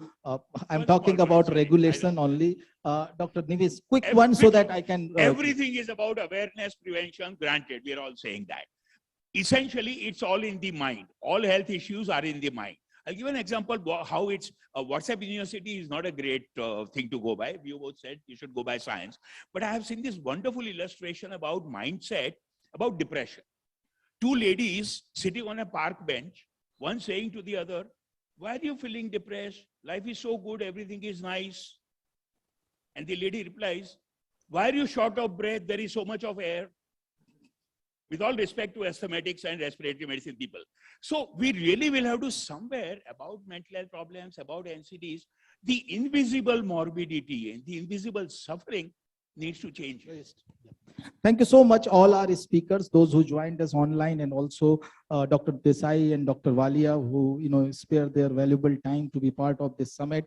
The previous two sessions, highlighted the socio-economic burden and the changes or transformation which we are seeing post COVID-19. The digital health, building of a digital health system and the mechanism and the infrastructure in our country so that we can reach to the unreached. And this session, we will try to, and the most important things which are coming, that NCD or a lot of those sufferings which are invisible, maybe initially, and especially when it comes to mental health. However, there are many sufferings which are quite visible, and they are really, they are perilous to the families, to the people. They all need to be taken in account while we as a country are, kind of putting a lot of focus for the, tackling the pandemic which we are dealing, the elephant in the room.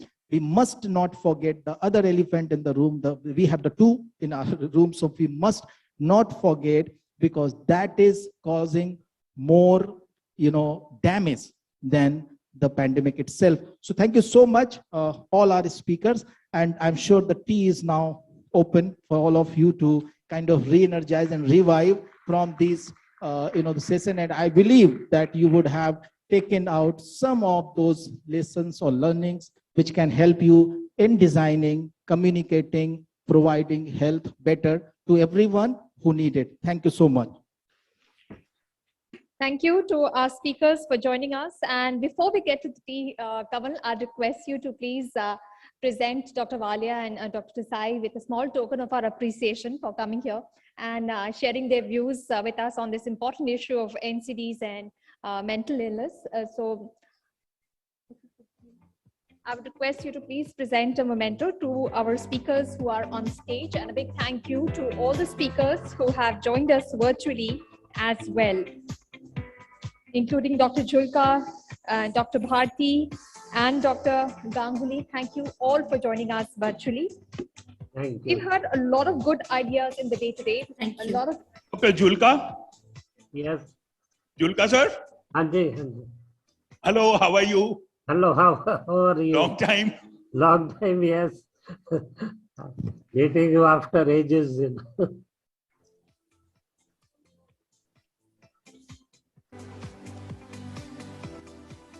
If you've liked some of the ideas we've discussed today, if something has struck a chord with you, do tweet it on Twitter, on social media, on Facebook, and use the hashtag IHW Summit 2021. Make your voice heard. We've talked about very important issues on healthcare, and a lot of ideas have come in.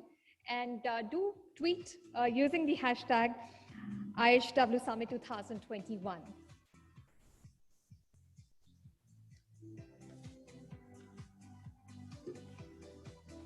Right, we'll take a 30-minute tea break, and then we'll be back with the 7th India Health and Wellness Award ceremony.